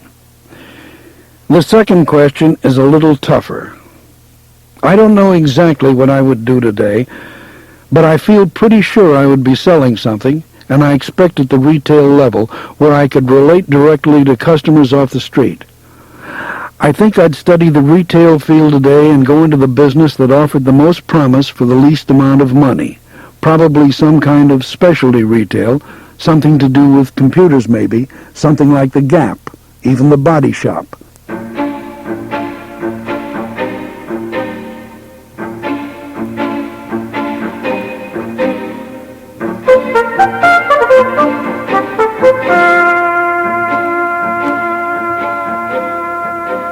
Anyway, I hope you'll remember some of this story the next time some overeager, slightly eccentric shopkeeper opens up a business in your neck of the woods. Before you write that newcomer off too quickly, Remember those two old codgers who gave me 60 days to last in my dime store down in Fayetteville? Go check the new store out. See what they've got to offer. See how they treat you. And decide for yourself if you ever want to go back. Because this is what it's really all about. In this free country of ours, that shopkeeper's success is entirely up to you, the customer.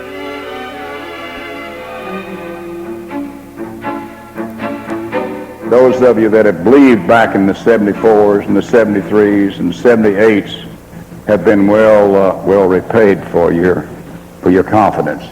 It's been an interesting trip, an interesting ride, and I thank you very much for being here this week.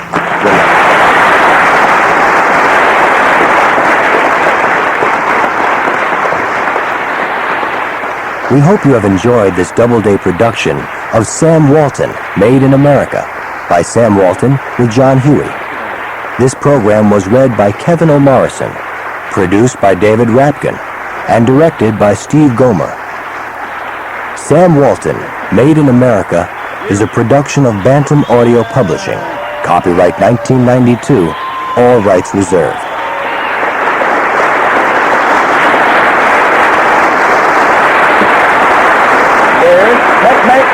Make him stop, David. Make him stop.